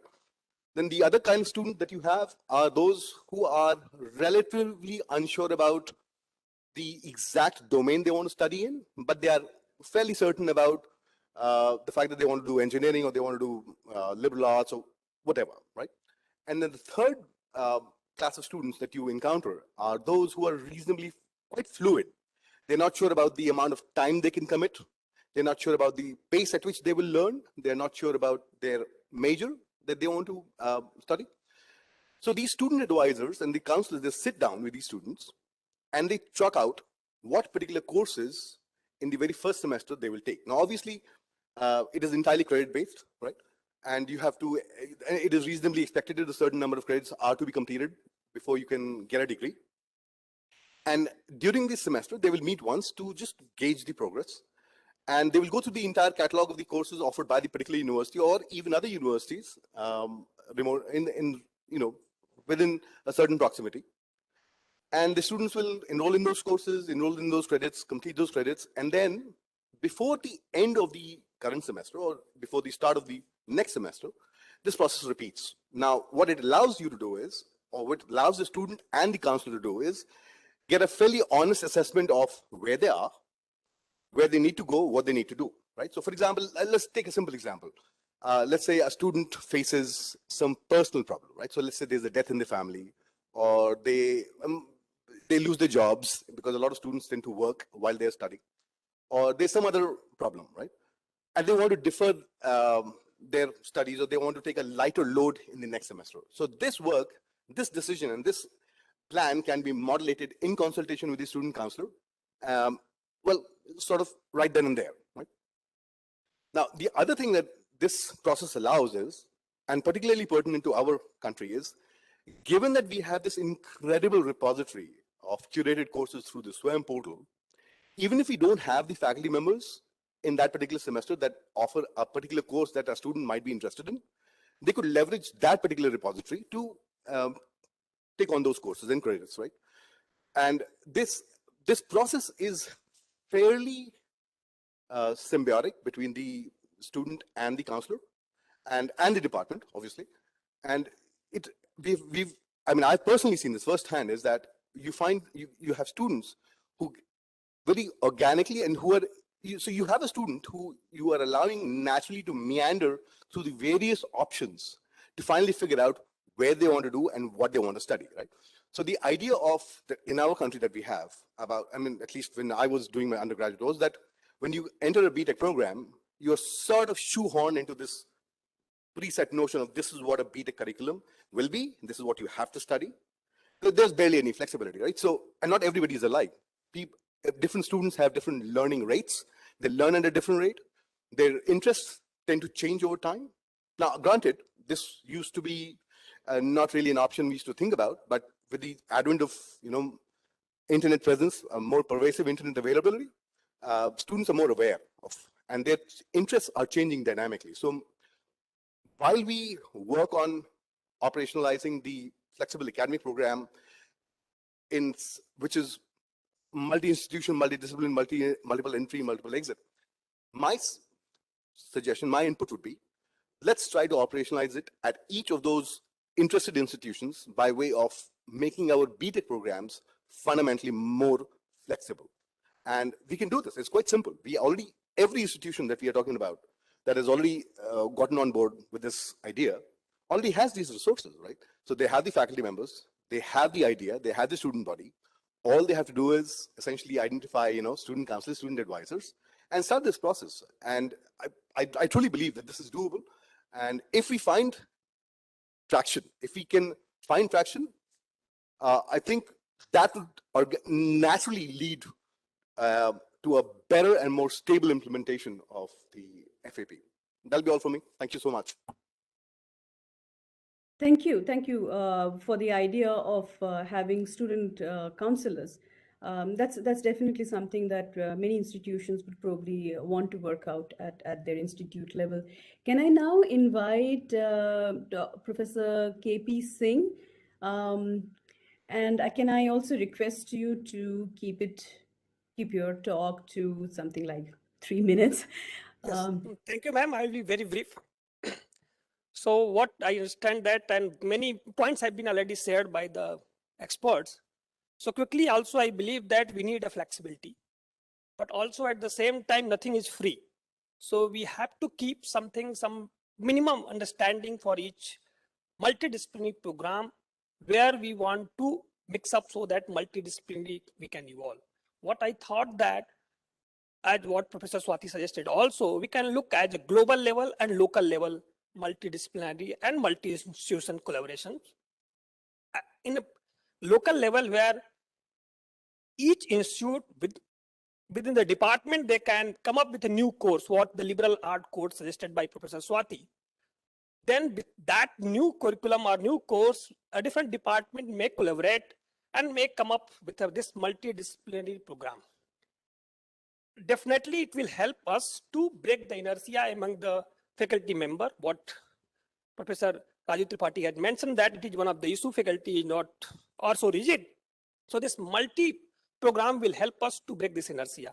At the same time, we can look at the global level, where what I am thinking that two different kind of collaboration we can make.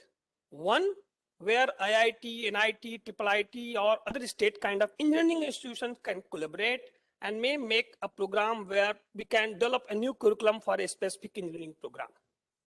Another aspect what I am looking at, for example, at IIIT Allahabad, we are very small institutions and we have IT and ESHI and MBA program. But at the same time, we may think about, let at Allahabad have a medical college and one rural institution also. Can these three different institutions, which have a different philosophy of working, can come up with a new program where an institute, a person may take an entry for a MBBS degree in some medical college, but for the same time, can we make a program with deliberation that where they can collaborate for one semester in IIIT Allahabad, one semester at the Rural Institute, and then this multi-entry point also may be achieved through this, where three different kind of institutions may collaborate and work. So we may plan such kind of program where we can say that where whatever the entry point, exit maybe anyone where nitty-gritty we have to come up. So that will leads to create a problem solver, which engineering look, and you can say MBBS look, who can solve the real life problem at the root level.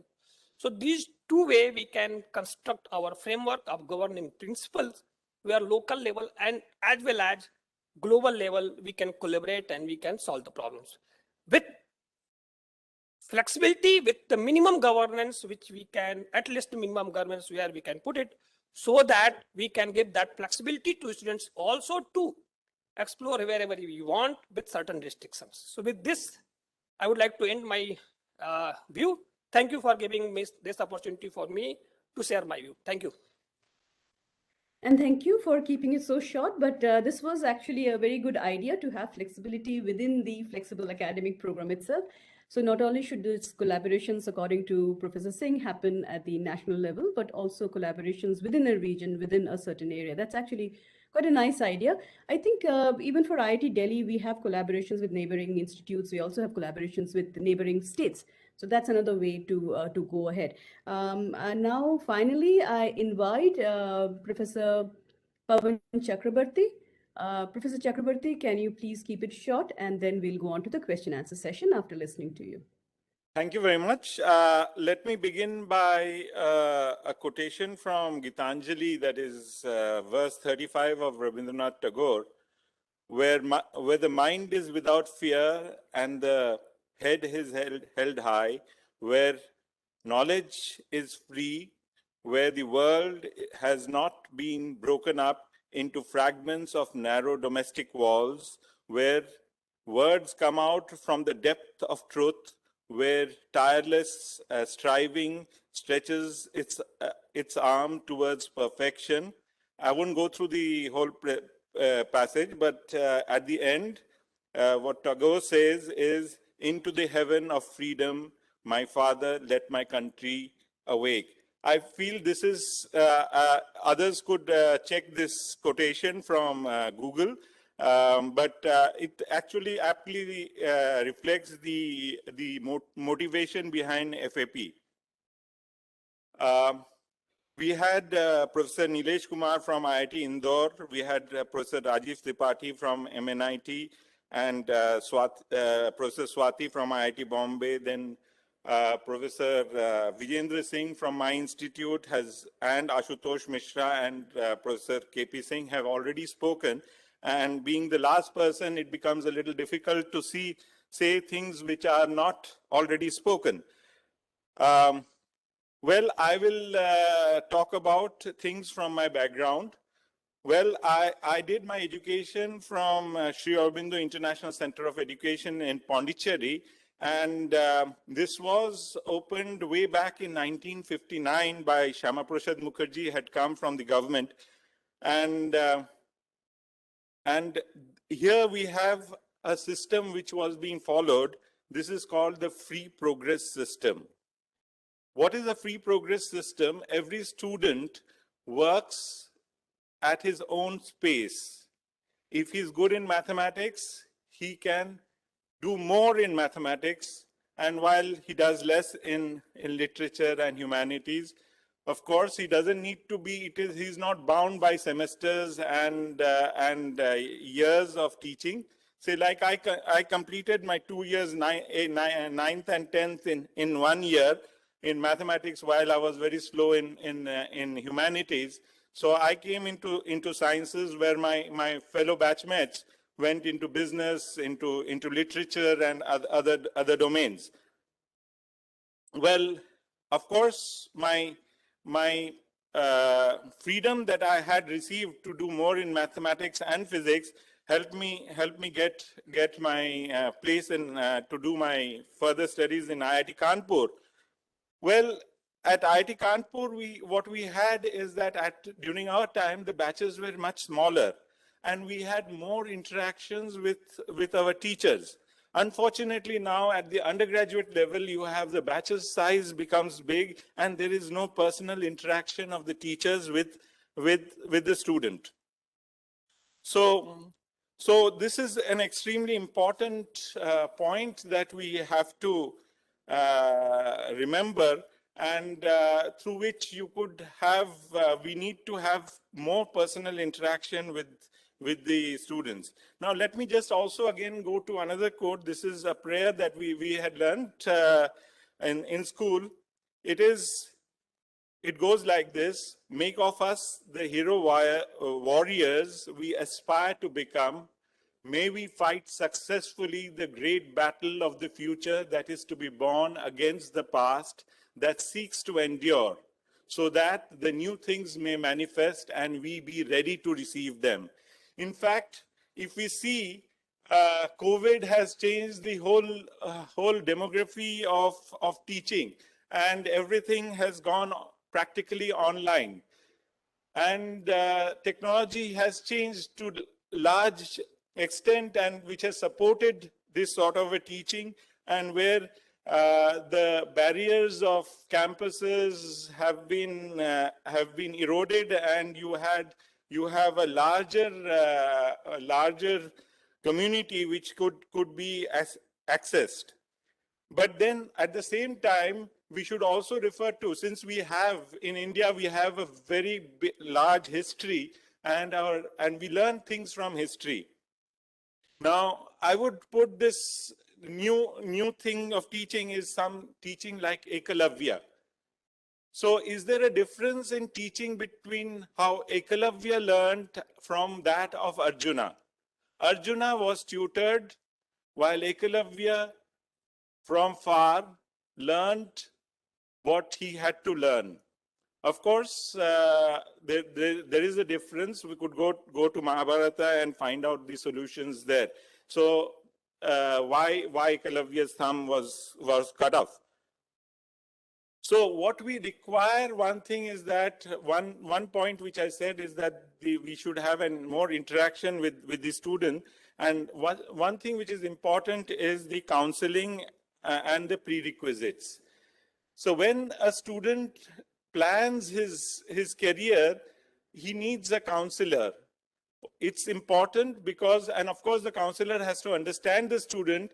This is because the student is new, he may not have sufficient idea of what he has, and this counseling has to start from the school level, where this teacher sees the trend of the student, and accordingly with the student and the parents. Actually, the parents need to be educated along with the students. So this is important, and the counselor can actually draw out the map in which the student would move. But one thing is important is that it should not be that this FAP should not be an excuse where I'm not managing to do things here, I move to other domains. So since there is a shortage of time, I would like to end by something which is here, is that this is a quote again: you must have lived what you want to teach. To speak of new things, let it penetrate you and reveal its secrets to you. For only then can you speak of the completeness. So this is very much important, that a teacher teaches the subjects where he is doing research in. So With this few words, of course, I had a lot of other things to say, but since due to the shortage of time, I would like to end here. Thank you very much. Thank you so much, Professor Chakravarti. Um, the quotes were very nice. The poem, of course, is a very famous one and has always influenced many of us, and it continues to impress upon us. The whole idea of free mind and free thought. So I could summarize a little bit, just 3 points very quickly from me, and then I would ask the panelists to maybe give their observations. We can just do one round of observations. Vineet, is that okay? Yeah, ma'am, perfectly fine. Okay. Yeah. So very quickly, I just have I mean, again, I'm pulling it out from my memory. One is, of course, the idea that if you want to go towards a FAP consortium, what is the structure? What are the constituent bodies? And we all have individual senates and other governing bodies. So obviously, we need to take time. We need to figure out how to help out. But there was a consensus that each of the people here who were representing different institutions are willing to share their learning experience or whatever they have learned, their experience. And this could be documented. So this is one point I think we need that your organization should take up, to be able to document the experience of these different institutions, because a lot of things anyway are happening at different levels, of course, in different institutions. So that's one way to go forward. The second thing was about the structure or about the governing body. So assuming that at some point institutions were willing to participate, we should be able to have a kind of structure built around it, and then go ahead from there, so that the discussion can go on at a more global level, not in the sense of the world level, but at the level of the FAP consortium, but also happen at the level of individual institutions. So that's one thing. The second, of course, was about courses and pedagogy, students and teachers, which was very crucial, that who are the people, what kind of courses, of course, what is engineering, what are the pedagogical techniques that we should take up, given that we are going to transcend the typical or the traditional boundaries of disciplines, and our faculty members ready for it, our students ready for it. And the idea that was proposed by a faculty member in triple IT Allahabad was to have student counselors. That's a point well taken. So one has to work around that if institutions feel that that's the way to go ahead. The third point, again, very broad category, was about internationalization and how we can use our online pedagogical techniques and the experience that we have had so far during the pandemic to make internationalization a bigger possibility than it is now. So with these 3 points, I welcome the panelists. I open it up for discussion. The panelists can please put in whatever remarks they have, and then we can even invite some questions from the audience. Yeah, so anyone, please feel free. I see Professor Jain is here. Professor Jain, would you like to give us some input on the overall discussion today? Yeah, I think counseling system, IIT have a very robust counseling system. We also assign a faculty advisor to, each student has a faculty advisor.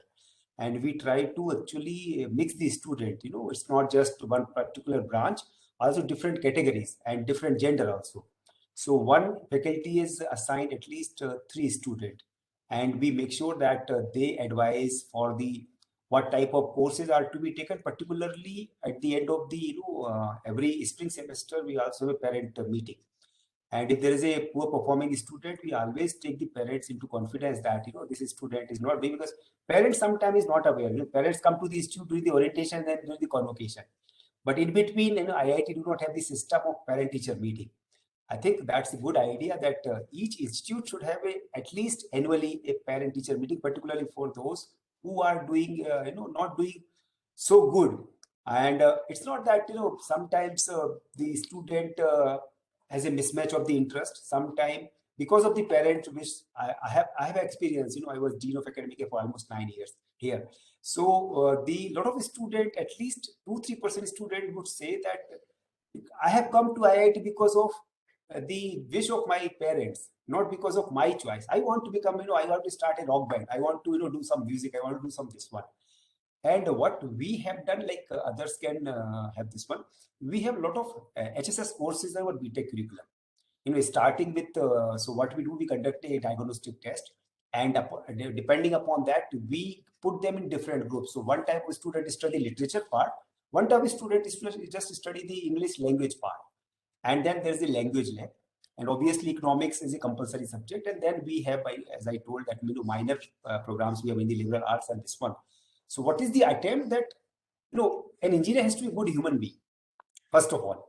So whichever stream you are studying, if you are a good human being, that human touch should not be lost.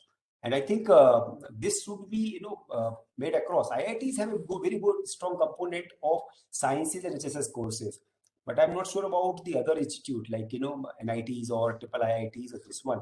So our simple emphasis from the beginning has been humanities approach for the engineering. And as a result, we have 5 to 6 HSS courses. It's not that they want to score this thing. And also we try to run the summer semester. That's a regular feature for us. Because of pandemic, we could not run last 2 years, and then the first year got delayed and all those things. Branch change option is there. Continuous counseling, the student counseling is there at the institute level, and they organize such type of sessions where the mental stress, the peer pressure, the relationship issues, all those things, because all these things also affect the student behavior and the study. So we forget, a lot of students have relational issues which affect their study, and we have discovered that. So we continuously try to organize such type of sessions, different people coming, even psychiatric we have. But other than that, there are a lot of good people which are working on such issues. So that should be done, and I'm sure that this year, obviously, there would be an issue about the Senate, how this would work out. Other thing which we have done, we do not wait for typical 5-6 year period to revise our curriculum. Every year we organize the industry academia conclave, and whatever feedback come from the industry, we continuously every second or third year we try to revise our curriculum, whichever program it is. So we don't wait longer for that. I think that is another flexibility which one has to exercise to update the curriculum very rigorously, taking the feedback from the alumni, taking the feedback from the employers, what are your prospective employers. And ultimately, the industry students are going to the entrepreneurship. Our experience is that only 80% students register for the placement. So we have been saying that, please get the knowledge empowerment, placement will follow you. Rather, making the objective of the placement that I want to, go to this company or something like that. So entrepreneurship, and also this helping the student in the career choice. I think that has become important thing. Sometimes they are confused. At the end of second year, third year, they don't know whether they want to higher studies for MBA or they want to start their industry. Such type of counseling can also help. So that is from my side. Thanks. I think the word coaching coaching culture was used by a faculty member. I think maybe by Vineet at the beginning of the session today, and somehow we lost track of that term. But that is true that our students are probably not that mature when they enter the first year BTech, and that's probably something that many institutions are trying to do. Professor Patankar, would you like to add something here? Yeah, thanks. I just had one last comment. This is more of a suggestion because, we're talking of this flexible academic program and, bigger institutional consortia. So, at IIT Bombay in the International Relations Office, we also handle national, collaboration. So, we've had several MOUs signed with national universities and institutions. And I think there is already a mechanism for us to send our students to each other's campuses. So there is a semester exchange program. This is for undergraduates. There were also agreements for PhD students to spend some time doing research in each other's institutes. So I feel that we have some of these in place already. And it would be very nice to leverage these so that we can build up that confidence that we know how to work with each other. As students are able to go to each other's campuses, take one semester of each other's coursework. And in the process, we also do, we compare the courses, we see if the courses are matching. So all that background administrative work in some sense is would give us that confidence that we can now make it bigger. So I guess my main point is we have some mechanisms in place. So it would be nice if we could use them more. Yeah, thanks. And I also, while you were saying, I also recollected that even IIT Delhi already has some MOUs with existing NITs, where their fourth year students can come in for PhDs in IIT Delhi. So I'm sure IIT Bombay and other IITs also do it. But that's one thing to keep in mind while you conceptualize the FAP. Any more suggestions or observations? We are already 2 minutes behind schedule, but the discussion has been very nice so far. So any other observations? Vineet, if you can give us a couple more minutes, just in case there are questions Yeah, from ma'am. the I think audience. Or... Professor Alok Mishra wanted to say something. Okay. DDG Niti Ayog. He said that he will give some points later on after the discussion. So if he can, are you there, sir? Yeah, I don't see him. Are you there, Yeah, he is Professor? there. Yes, yes, yes, yes, yes. I'm there. I'm sorry. I'll just switch off the phone. I'll just switch off the phone. Yeah. Okay. So I was just thinking that, what was said, probably this was brought to fore by Professor Rajiv Tripathi also talked about it, and in some way, even Professor Swati also pointed out.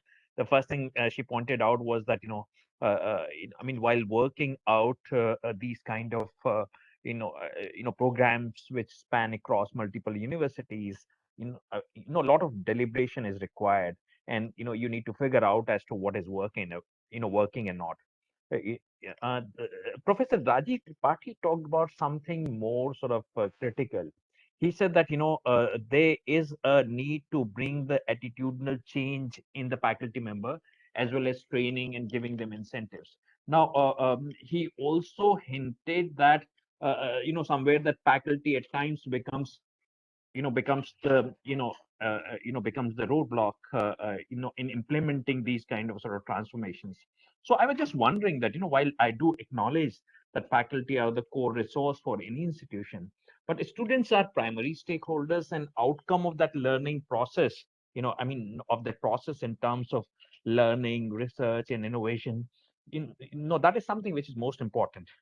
And monopolies of any kind are bad because they do allow suppliers to dictate terms.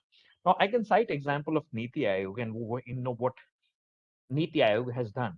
Niti Aayog takes a number of lateral entrants from private sector at the level of young professionals, consultants, advisors, senior advisors who are actually additional secretary to government of India, and they have been brought in, and they sort of bring that knowledge from the frontier areas of no frontier areas of various sectors and governance, and that has really helped Niti Aayog do what it is able to do. And the CEO Niti Aayog has promoted them quite well. You can also see in some other parts of the government, you can see the kind of changes which are being brought about.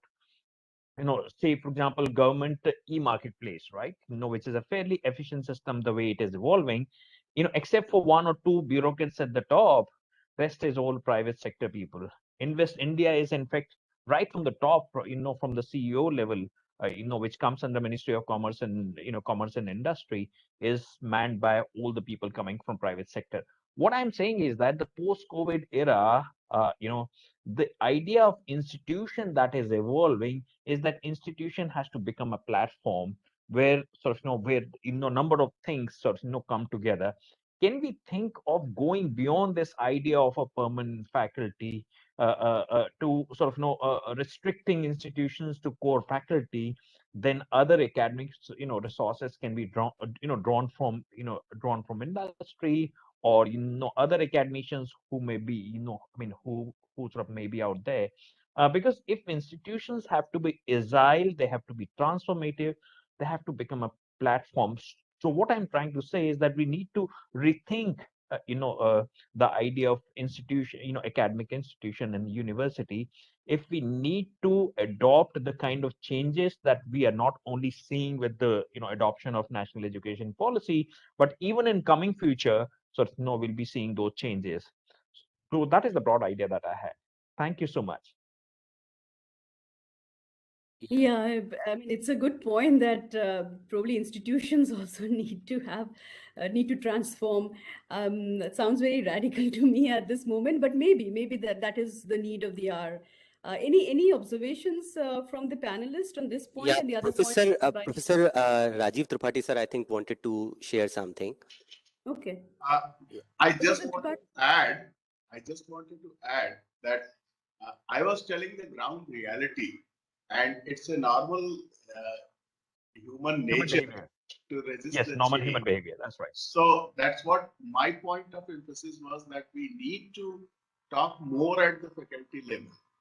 Training and yes, To you talked make about training. aware what exactly is the thing. I don't say that faculty is becoming deterrent in implementing the NEP, and that is also very clear that across the institutions, if you talk about IITs, NITs, universities, degree colleges in the rural areas, in the villages, there is a lot of cultural difference. And whenever, at what level we are going to implement it, that we need to see the ground reality at that level. And maybe the different kind, same strategy may not be applicable to all these such institutions. If we are talking about IITs, the quality, see the quality of the students, see the quality of faculty, see their attitude, number is limited, whereas, and the background of the students, that is also very important. And majority of the students of the similar kind of background, whereas in other institutions you may not find the similar kind of situation. That is one point. Another point was just as a caution, because in our country, if we talk about more and more flexibility, this I'm not talking about for a set of particular specific institutions. We are talking here about the national level implementation of this policy. And wherever certain kind of freedom is given, people try to uh, misuse that freedom if not monitored properly at all other levels. That was the point which I was trying to mention. Thank you. Thank you so much, sir. I think, ma'am, we can conclude the session now. Yes. Yes, so thank you so much. I was wearing two hats over here. So, with my hat of a panelist, let me, with my hat of a moderator, let me thank my fellow panelists for their wonderful observations, for beautiful insights. I hope the FAP organizers have been able to note down some of these observations, and we hope to carry forward this discussion at a later point. And as a panelist, let me, on behalf of all the other panelists, let me congratulate Professor Purohit, Professor Tiwari, and all the other Triple IT Allahabad professors and organizers for conducting this event. This was a very nice panel discussion and very good observations were put forward. I hope you, Vineet, you also feel the same. Yeah. So Thanks, thank you so can I much. just And I'm really thankful to all the panelists from various different institutions. And I'm really happy to see that all the institutions have done some level of, initiatives in this particular kind of initiatives taken by the government of India. And all of them are working at different level of preparation. So I'm really happy. One thing I want to I would like to add here is, even before NEP came into existence, under the able leadership of our honorable director, sir, we have already started something called a CCLCAA, Choice and Credit Link Continuous Assessment and Award. So we have already started practicing such kind of NEP initiatives before it came into the existence. So this is what I wanted to share. And thank you so much, Preetha ma'am, for accepting our, request to moderate the session. And once again, I am really thankful to all the internal, external panelists as well as the audience. Thank you so much. Okay, thank you and take care. Bye. Thanks. Bye, ma'am. Bye. Thank you very much. Bye-bye. thank you. Thank you. Thank you very much. Thanks, Yeah. everybody. Thanks. Namaskar.